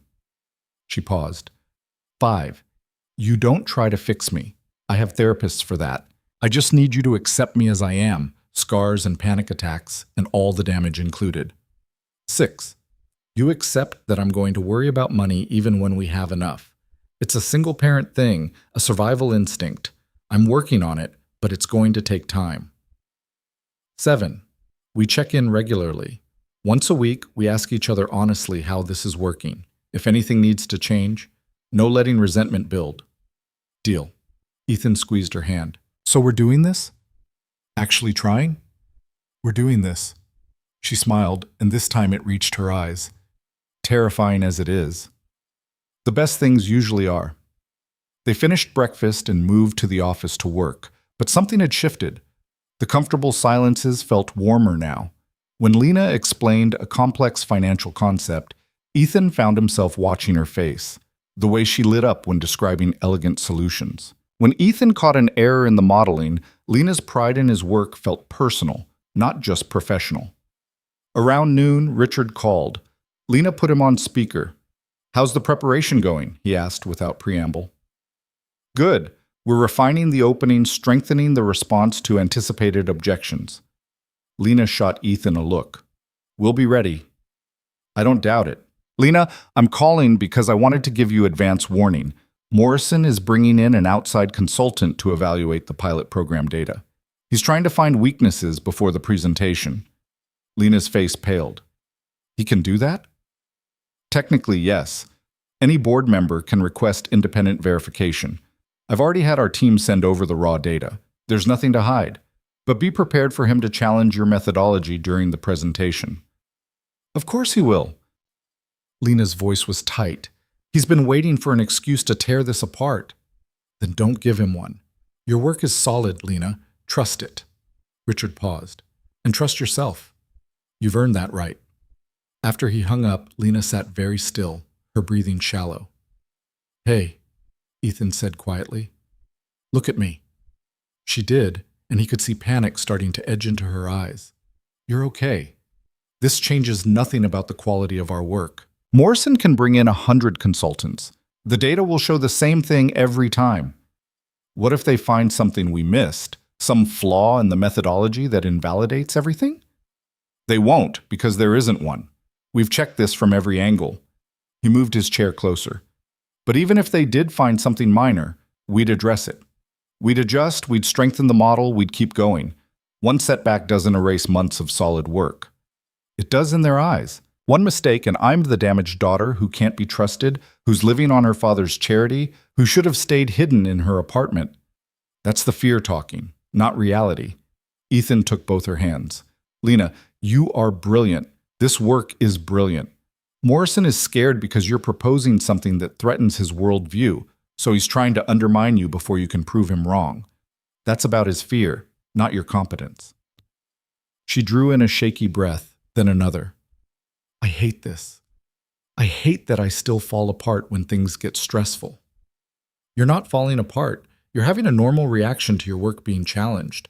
The difference is you're not letting it stop you. He waited until she met his eyes. Do you need to take a break, go for a walk, step away for an hour?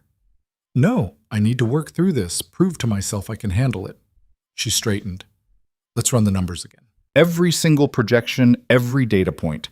We'll check our work so thoroughly that Morrison's consultant will have nothing to question. They worked for 8 hours straight, reviewing every calculation, stress testing every assumption. By the time Ethan had to leave for school pickup, they'd verified everything twice over. The methodology was sound. Jamie chattered the whole subway ride about a field trip to the Natural History Museum. Ethan listened with half his attention, the other half still turning over the presentation, looking for gaps Morrison might exploit. "Dad, you're not listening." Ethan pulled himself back. "Sorry, buddy. Work stuff. Tell me again about the meteorite." Jamie did, in exhaustive detail, and Ethan forced himself to focus. This was important. This time with his son, this connection that nothing else could replace. The presentation mattered, but Jamie mattered more. That night, after Jamie was asleep, Ethan called Lena. "How are you doing?" he asked. "Better. Tired. I ran the numbers 3 more times after you left." She sounded exhausted. "Everything still checks out." "Of course it does." "Ethan?" Her voice got quieter. "Thank you for earlier, for talking me down when I started spiraling. That's what partners do." "Work partners or life partners?" "Both, I hope." She was quiet for a moment. "I'm not used to having both in the same person. It's nice. Scary, but nice." "Yeah, it is." Ethan settled into his second-hand couch. "Get some sleep. Tomorrow we practice the delivery until it's bulletproof. Tomorrow we make sure Morrison regrets ever doubting us." That too. The next 2 days were brutal. They ran the presentation dozens of times, timing each section, anticipating questions, preparing responses. Lena's confidence grew with each run-through, her delivery becoming smoother, more natural. Ethan watched her transform from uncertain to commanding, remembering why Richard had chosen her as his successor before the accident. Morrison's consultant delivered his report the day before the board meeting. Richard called that evening, sounding carefully neutral. "The report found no methodological flaws. Your data is sound, your projections are conservative and well supported. Morrison isn't happy." Lena let out a breath she'd been holding. "So we're clear?" "You're more than clear. The consultant specifically noted that your approach represents innovative thinking with rigorous analytical support. That's high praise from someone Morrison hired to tear you apart." Richard's voice warmed slightly. "You've done exceptional work, Lena. Both of you. Tomorrow is just making sure the board understands that."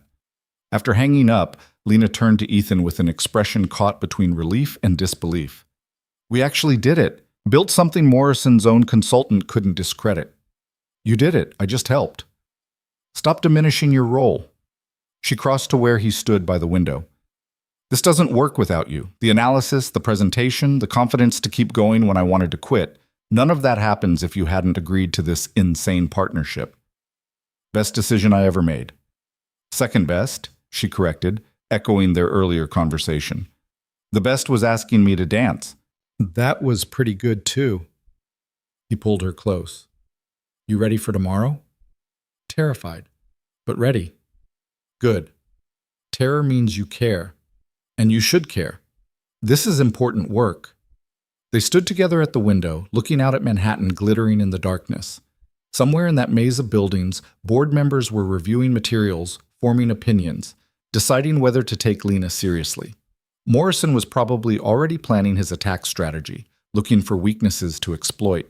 But here, in Lena's apartment with city lights reflecting in the glass, none of that mattered. What mattered was this: 2 people who'd found each other against impossible odds, who'd built trust and partnership, and something that might become love, who'd created work that could change lives. "Whatever happens tomorrow," Lena said quietly, "I want you to know this has already been worth it. Coming back, trying again, believing I could still contribute something meaningful. You gave me that." "You gave yourself that. I just refuse to let you forget what you're capable of." She turned in his arms, looking up at him with those gray eyes that had first caught his attention at the gala. "Kiss me?" He did, slow and careful, tasting hope and fear and possibility. When they broke apart, Lena was smiling. "Stay tonight," she said. "Not for anything, just stay. I don't want to be alone before tomorrow. Jamie's at his grandmother's. I can stay." They fell asleep on her couch, Ethan's arm around Lena's shoulders, her head resting on his chest. Both of them too wound up for actual sleep, but finding comfort in proximity. The presentation materials sat ready on her desk. The city hummed outside, indifferent to human anxiety. And in the morning, they would walk into that boardroom and prove that sometimes broken people built the strongest things, that courage looked like standing up after you'd been knocked down, that redemption was something you earned one honest moment at a time. But tonight was just for this, for being together, for drawing strength from connection, for believing that tomorrow might just be the beginning of something extraordinary. Ethan woke at dawn to find Lena already up, running through the presentation on her laptop, her lips moving silently as she practiced responses to potential questions. "How long have you been awake?" he asked. "Since 4. Couldn't sleep." She didn't look up from the screen. "I'm running worst-case scenarios. What if Morrison interrupts during the opening? What if the board questions the consultant's report? What if I freeze like I did during the preview?" Ethan crossed to her, gently closing the laptop. "You're going to spiral if you keep this up. I need to be prepared." "You are prepared. You've run this presentation 50 times. You know the material better than anyone in that room. What you need now is to trust yourself." He waited until she met his eyes. "Lena, you've got this. I believe in you. Your father believes in you. Even Morrison's consultant believes in you. The only person who still doubts is you. That's because I know all the ways I can fail. And I know all the ways you can succeed, because I've watched you do it. Every day for the last month, you've shown up and done brilliant work. Today is just more of that." She leaned against him, and Ethan felt her trembling slightly. "I'm scared." "I know, but you're going to do it anyway, because that's what courage is. Not the absence of fear, just refusing to let fear make your decisions." "When did you become so wise?" "I'm not wise. I'm just a guy who asked you to dance and accidentally stumbled into something important." He kissed the top of her head.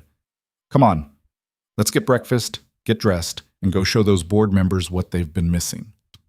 2 hours later, they stood outside the Whitmore Industries boardroom, both in their best professional attire, both terrified and determined in equal measure. "Ready?" Ethan asked. "No, but let's do it anyway."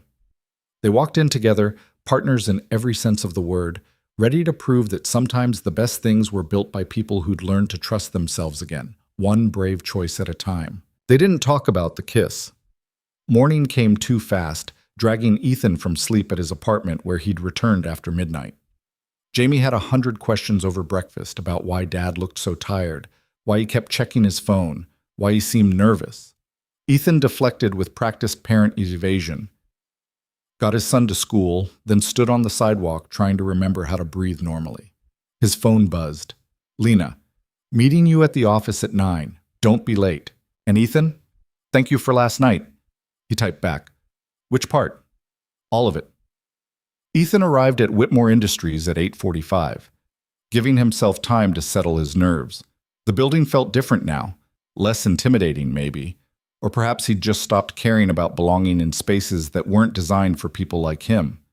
Lena was already in the conference room, arranging materials with obsessive precision. She wore the same navy suit from the preview, her hair styled identically, but something in her posture had shifted. Less hunched, shoulders back. She looked up when he entered, and the smile she gave him was complicated with things they hadn't named yet. "Ready?" she asked. "No, you." "Terrified, but that's normal, right?" "Completely normal." Ethan set down his laptop. "How much sleep did you get?" "Maybe 3 hours. You?" "About the same. We're a mess." "The best kind of mess." She touched his hand briefly, a gesture that felt both natural and monumental.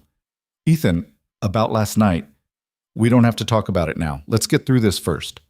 Relief crossed her face. "Yeah, okay. After." The board members started arriving at 9:30. Ethan recognized David Morrison from Richard's description. Late 60s, expensive suit that had gone out of style a decade ago, the kind of face that suggested he'd never been told no in his entire life. He took a seat at the head of the table like it was his natural right, barely glancing at Lena as she set up the presentation. Richard entered last, taking a seat in the back corner. Their eyes met briefly, and he gave her the smallest nod. She returned it, then turned to face the 12 people who would decide whether her work had value. "Good morning," Lena said, her voice only slightly unsteady. "Thank you for your time. I'm Lena Whitmore, and this is Ethan Cole. We're here to present a fundamental restructuring of how Whitmore Industries approaches corporate acquisitions." Morrison snorted. This should be interesting. Lena's jaw tightened, but she clicked to the first slide. Traditional business models assume profit and social good are incompatible. Our research proves that assumption costs companies billions in long-term value. For the next 20 minutes, they moved through the presentation with the rhythm they'd practiced. Ethan handled the data, making complex financial models accessible. Lena drove home the strategic implications, showing how their approach could transform not just Whitmore Industries, but the entire corporate landscape. The board listened with varying degrees of interest. Some leaned forward, engaged. Others checked their phones. Morrison looked openly skeptical, his expression suggesting he'd already decided this was a waste of his time. When they reached the financial projections, Morrison interrupted. These numbers are fantasy. You're telling me we can increase returns by prioritizing employee welfare and environmental impact? That's not how business works, Ms. Whitmore. With respect, Mr. Morrison, that's exactly how sustainable business works. Lena didn't flinch. We analyzed 50 major acquisitions over 10 years. The data is clear. Companies that invest in their people and communities outperform those that don't, consistently, over 5-year timelines. Data can be manipulated to prove anything. Not this data. Ethan pulled up a supplementary slide. We used third-party sources, independent audits, publicly available financial records. Every projection you see is conservative. If anything, we're understating the potential returns. Morrison leaned back, arms crossed. And who are you exactly? I don't recall seeing your name on any corporate strategy teams. I'm a data analyst. I spent the last 4 years in payroll processing. Payroll processing. Morrison's tone dripped contempt. And we're supposed to trust your financial modeling? You're supposed to trust the data, which doesn't care about my job title. Ethan kept his voice level. I have a degree in business analytics from NYU. I've spent a month validating every number in this presentation. The methodology is sound. The methodology is idealistic. Morrison turned to Richard. Your daughter has clearly spent too much time away from the real world. This might work in academia, but in actual business, you need to make hard choices. Profit comes first, or you don't survive. Lena's face had gone pale, but her voice came out strong. My methodology helped this company execute 7 successful acquisitions before my accident, generating over $3 billion in value. I know how the real world works, Mr. Morrison. I also know that the old model is failing. Employee turnover is at an all-time high, brand loyalty is collapsing, and communities are actively resisting corporate expansion. We can adapt or we can die. I'm proposing we adapt. By becoming a charity, Morrison shook his head. This is exactly why women shouldn't. Finish that sentence and you'll regret it. Richard's voice cut through the room like a blade. He stood, moving to the front. Ms. Whitmore has presented a comprehensive strategy backed by rigorous data. You will engage with the substance of her argument, or you will leave this meeting. Morrison's face reddened, but he stayed silent. Richard turned to his daughter. Continue. Lena took a shaky breath, then clicked to the next slide. Implementation would happen in phases. We'd start with a pilot program, 3 acquisitions over 18 months, applying these principles while traditional approaches continue in parallel. We measure outcomes, compare results, and scale what works. And if it fails? Another board member asked. What's our risk exposure? Minimal, Ethan said. We're proposing a controlled experiment, not a company-wide overhaul. If the pilot underperforms, we adjust. But based on our analysis, failure is unlikely. They fielded questions for another 30 minutes. Some were genuine inquiries, others thinly veiled skepticism. Lena handled each with growing confidence, her initial nervousness burning away under the pressure of defending work she believed in. Finally, Richard called for a vote. All in favor of approving the pilot program as presented? Hands rose around the table. Ethan counted quickly. 7 in favor, 4 against. Morrison predictably kept his hand down. Motion carries. Richard's expression revealed nothing. Miss Whitmore, Mr. Cole, you'll have your pilot program. I expect quarterly progress reports and complete transparency on outcomes. Don't make me regret this. Lena's legs nearly gave out. Ethan caught her elbow, steadying her, and the look she gave him was pure relief and disbelief and triumph, all mixed together. Thank you, she managed. We won't let you down. The board members filed out, some stopping to congratulate them, others leaving without acknowledgement. Morrison paused at the door, looking back at Lena with an expression that might have been grudging respect or might have been calculation. "You've got 3 months to show results," he said. "After that, we revisit this decision." When they were alone, Lena collapsed into a chair. "We did it. We actually did it." "You did it." Ethan sat beside her. "I just helped with the numbers." Don't diminish your role. You were incredible in there. When Morrison tried to dismiss you, you shut him down without being defensive." She laughed, slightly hysterical. "We have a pilot program. They're actually going to let us try this." Richard appeared in the doorway. "Well done, both of you." Lena stood, facing her father with an expression Ethan couldn't quite read. "You voted for it." "Of course I did. It's brilliant work." Richard's voice softened. "I meant what I said at the preview. I'm proud of you, Lena. Not because the board approved, but because you stood in that room and fought for something you believe in. That's the daughter I remember."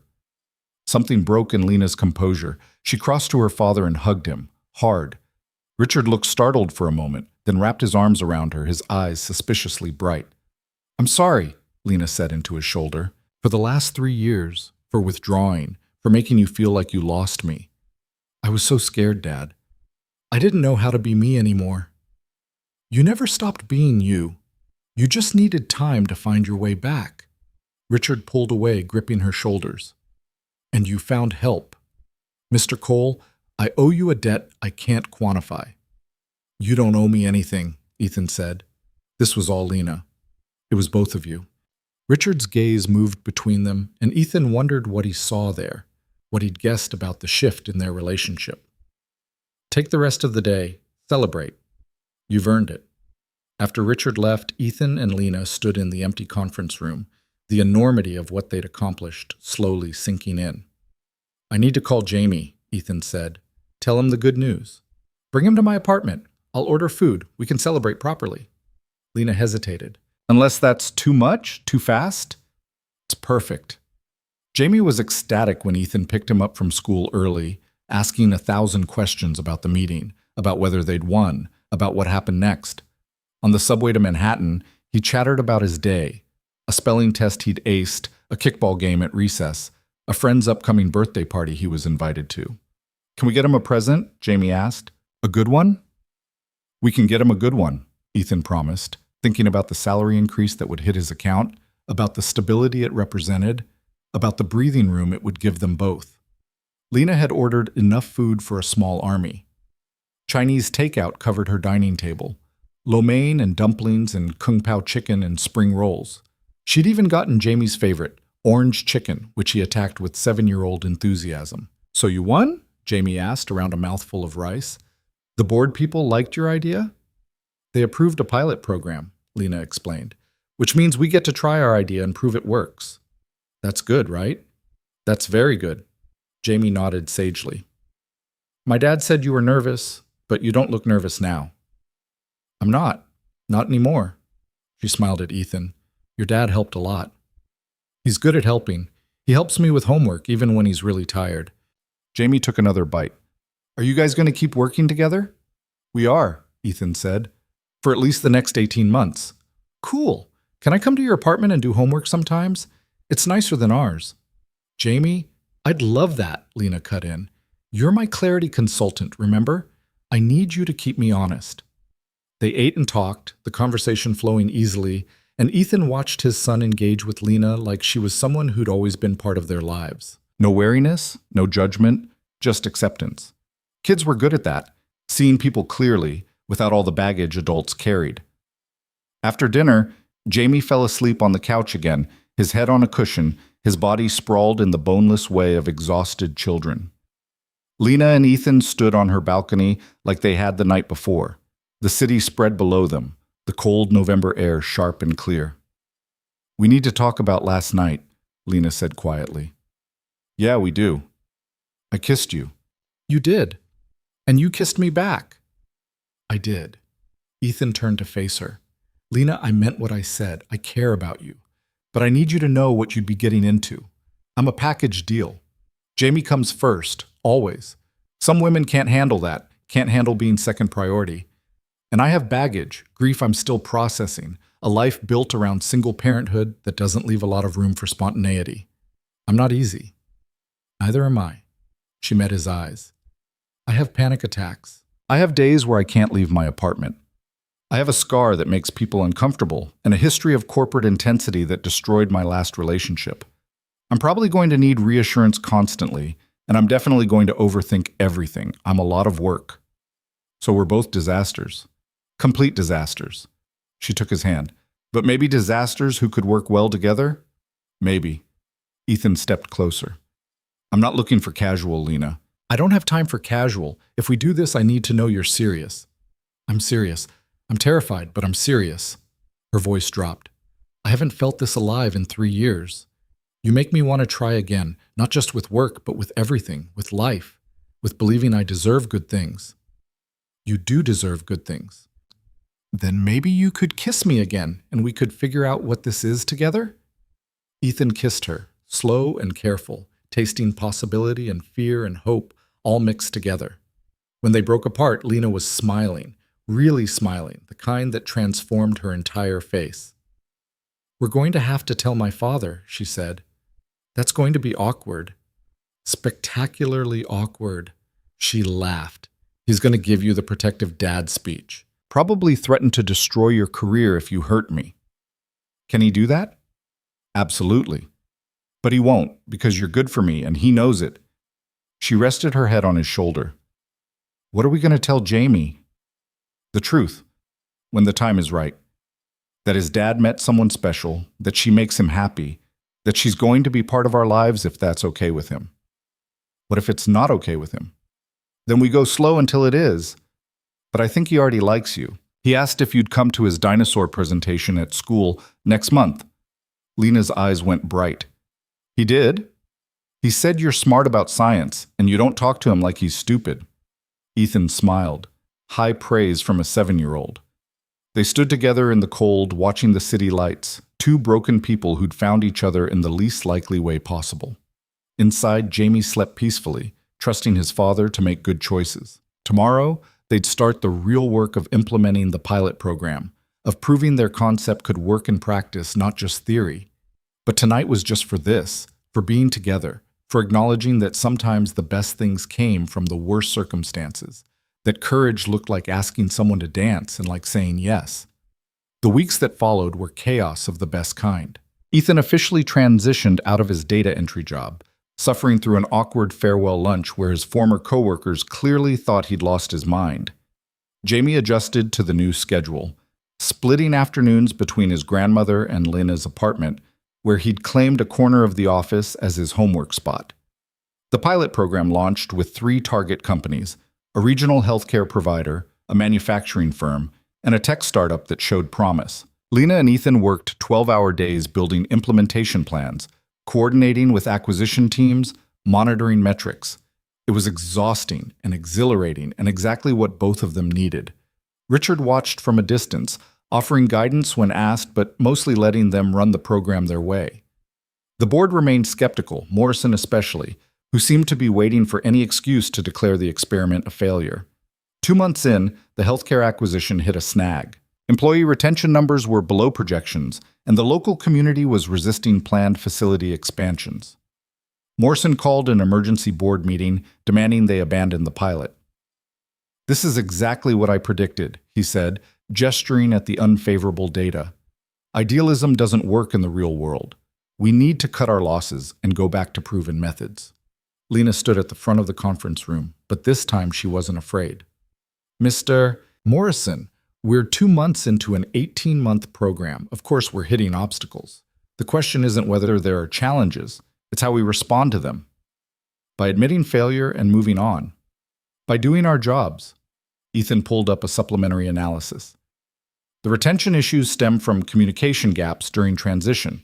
The community resistance is because we haven't properly engaged local stakeholders. These are fixable problems with clear solutions. Abandoning the program now would be premature and short-sighted. You're asking us to throw good money after bad. I'm asking you to honor your commitment to this pilot. Lena's voice was firm. You approved 18 months. We're requesting the time we were promised to prove the concept. The board debated for an hour, tension thick enough to cut. Finally, Richard called for a vote. The pilot program survived, barely, with Morrison promising to revisit the decision if things didn't improve within 90 days. In the hallway afterward, Lena leaned against the wall, exhausted. That was too close. But we won again. Ethan touched her face gently. You're getting good at this. I'm getting tired of having to fight for everything. Then we make sure the next 90 days are undeniable. We fix the healthcare acquisition, we highlight the wins in the other two, and we build a case so strong that Morrison has to shut up. She kissed him, quick and fierce. Have I mentioned you're exactly what I needed? Once or twice. They fixed the healthcare acquisition by doing exactly what Lena's model suggested, investing in employee training, engaging community leaders, building relationships instead of just executing transactions. It was slower than traditional methods, messier, required more patience. But by month 4, retention had improved and community resistance had softened into cautious cooperation. The manufacturing and tech acquisitions showed stronger results. The manufacturing firm reported a 23% increase in productivity after implementing employee wellness programs. The tech startup landed a major contract specifically because of Whitmore's commitment to ethical business practices. Morrison still grumbled, but his objections grew weaker as the data accumulated. Jamie's dinosaur presentation happened on a cold February afternoon. Ethan and Lena both attended, sitting in tiny chairs in the school gymnasium while 7-year-olds explained the difference between herbivores and carnivores. Jamie's presentation focused on the Brachiosaurus, and he spoke with confidence that made Ethan's chest tight with pride. Afterward, several other parents approached Lena, curious about the woman who'd come with Ethan Cole and his son. She handled their questions with grace, and Ethan watched her slowly become comfortable in spaces that used to terrify her. Your son is brilliant, one mother said. He must get it from you. From his mother, actually, Ethan corrected gently, but I'm doing my best to keep up. Lena squeezed his hand. That night, after Jamie was asleep in Ethan's apartment, they'd been splitting time between both places, figuring out rhythms that worked for all three of them. Lena brought up the question they'd been dancing around for weeks. What happens when the pilot program ends? Ethan looked up from the financial reports he'd been reviewing. What do you mean? I mean, if it succeeds, the board will likely approve a full rollout. That means bigger teams, more acquisitions, real corporate integration. This stops being just us and becomes something larger. She was curled in his second-hand armchair, looking small despite her height. I don't know if I'm ready for that kind of visibility again. Then we build it so you don't have to be. Ethan set aside his work. Lena, this is your program. You get to decide how involved you want to be. If you want to stay behind the scenes, training other teams while someone else is the public face, we make that happen. If you want to step up and lead it fully, we support that too, but you don't have to sacrifice your mental health for success. My father will want me front and center, proof that his daughter is back, that the accident didn't break me. Your father wants you happy. The rest is just details. Ethan crossed to her, kneeling beside the chair. What do you want? She was quiet for a long time, thinking. I want to do meaningful work without having to prove myself constantly. I want to build things that matter without living in fear of failure. I want a life that includes you and Jamie and work that feels purposeful. She touched his face. I want to stop being defined by my worst day. Then that's what we build, together. 6 months into the pilot program, they presented their midpoint results to the board. The numbers were undeniable. All 3 acquisitions were outperforming traditional approaches on every metric that mattered: employee retention, community relations, profitability, brand value. Even Morrison couldn't argue with the data. It appears I was wrong, he admitted, sounding like the words physically pained him. Your approach has merit, Ms. Whitmore. I move that we approve full program rollout. The vote was unanimous. Richard shook Ethan's hand afterward, then pulled his daughter into a hug. You did it. You proved them all wrong. We did it, Lena corrected, gesturing to Ethan. None of this works without partnership. That night, Ethan took Lena to the same diner where they'd had their first real conversation. They sat in the same booth, drinking the same terrible coffee, and Ethan pulled out a small box. Before you panic, this isn't what you think it is, he said. It's too soon for that, and I know you need time. Lena eyed the box warily. Then what is it? Open it. Inside was a key. Simple, silver, newly cut. Key to your apartment? She asked. Key to our apartment, if you want it. Ethan took a breath. Jamie and I talked. He wants you around more. Actually, his exact words were, "Why doesn't Lena just live with us so we don't have to keep going back and forth?" And I realized he was right. We're already doing this, building a life together, figuring out how to make space for each other. We might as well make it official. Lena stared at the key.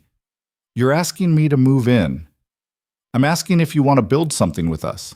No pressure, no rush, but my apartment is small and kind of falling apart, and yours is huge and perfect for 3 people.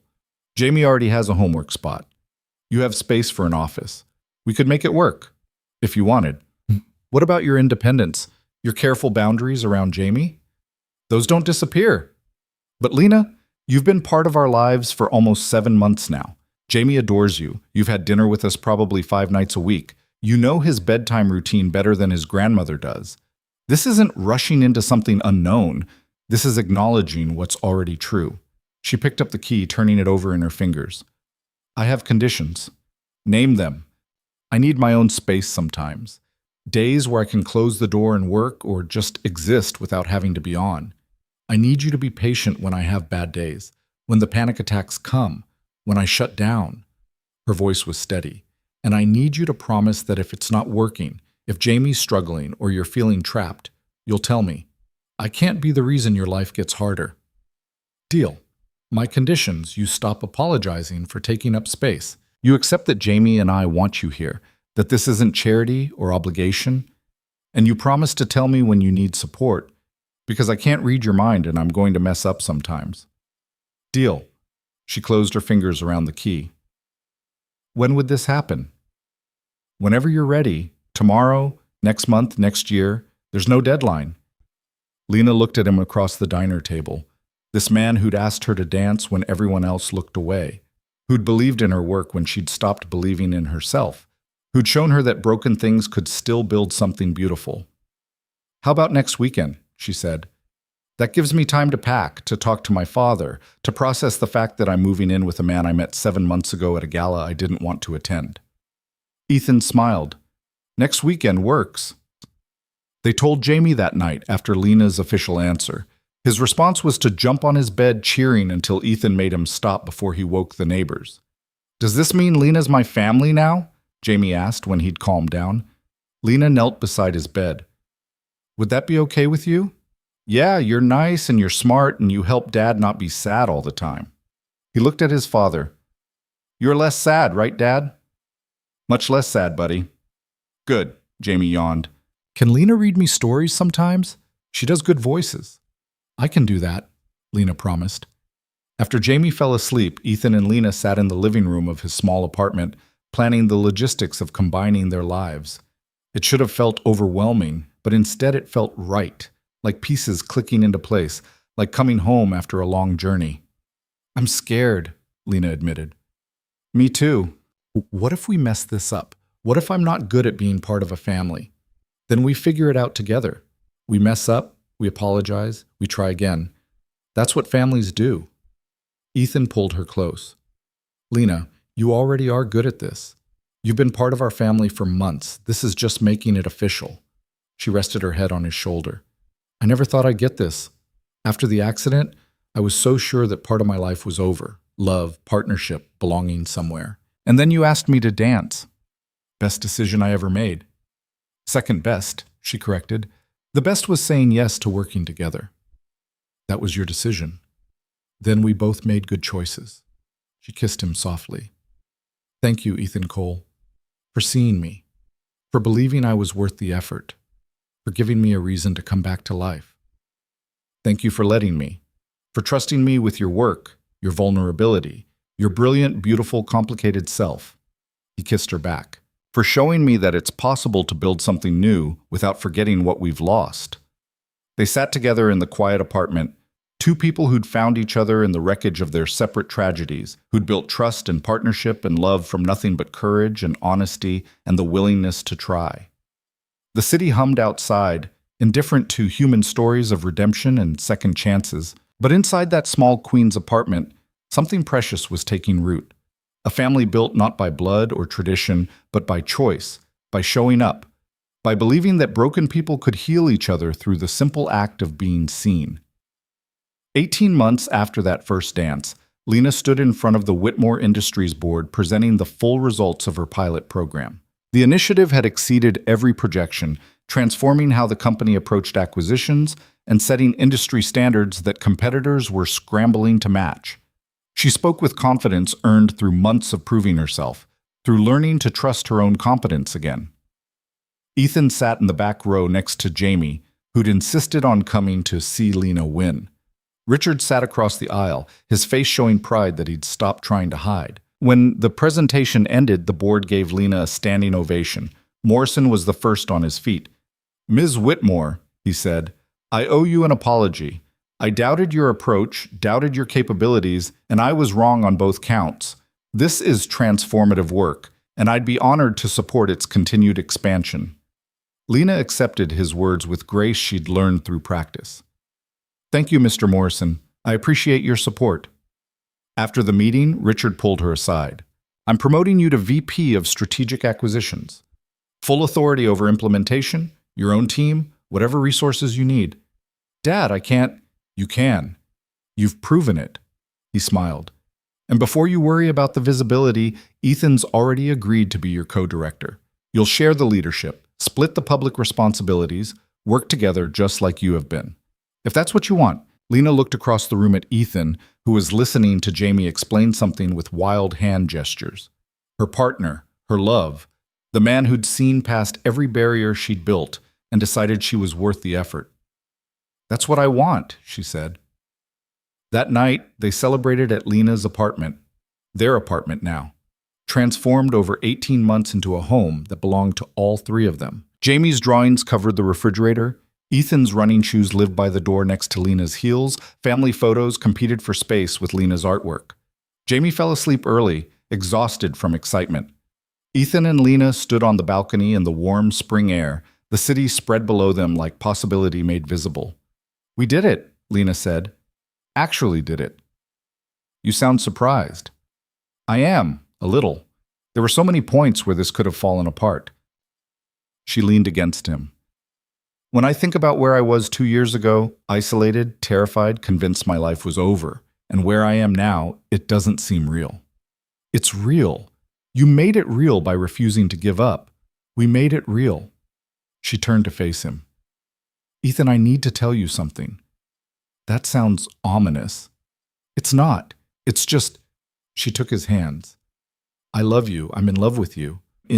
I've probably been in love with you since you stood up to my father outside the plaza, and since you held me while I cried, and since you made me believe I was still capable of beautiful things. I just needed to say it out loud." Ethan's throat went tight. "I love you too. Have for months. Maybe since that first dance, when you smiled and I realized how badly the world had failed you, how badly I wanted to be someone who didn't. You succeeded, at not failing me." Her eyes were bright. "You've given me everything I thought I'd lost: purpose, confidence, family. A future that doesn't feel like punishment. You gave me those things too, a reason to take risks, to believe in possibilities, to remember that life could be more than just survival." They kissed there on the balcony with the city as their witness, two people who'd found each other in the least likely place and built something extraordinary from nothing but courage and choice. Inside, Jamie slept peacefully in his room, surrounded by dinosaur posters and the security of being loved. In the office, presentation materials sat ready for Monday's meetings. In the kitchen, evidence of their dinner together, 3 plates, 3 glasses, the ordinary chaos of family life. It wasn't perfect. Jamie still had hard days missing the mother he barely remembered. Lena still struggled with panic attacks and the weight of public scrutiny. Ethan still worried about money despite the stability, still woke some nights reaching for Sarah and finding Lena instead, still felt the guilt of moving forward. But they'd learned that imperfect could still be beautiful, that broken things could heal without erasing their scars, that love looked like showing up even when it was hard, especially when it was hard. "Thank you," Lena whispered into the space between them. "For what?" "For asking me to dance, for starting all of this." Ethan smiled, pulling her closer. "Thank you for saying yes." And there, beneath the indifferent stars, in a city that never stopped moving, two people who'd been alone too long held each other and believed in the possibility of tomorrow. Because sometimes courage looked like a simple invitation to dance, and sometimes second chances arrived in borrowed suits and gray eyes and the terrifying, beautiful decision to be seen. The dance that had changed everything had led them here, not to perfection, but to something better. To truth, to partnership, to the kind of love that didn't erase the past, but built a future worth believing in. And that was enough. More than enough. It was everything.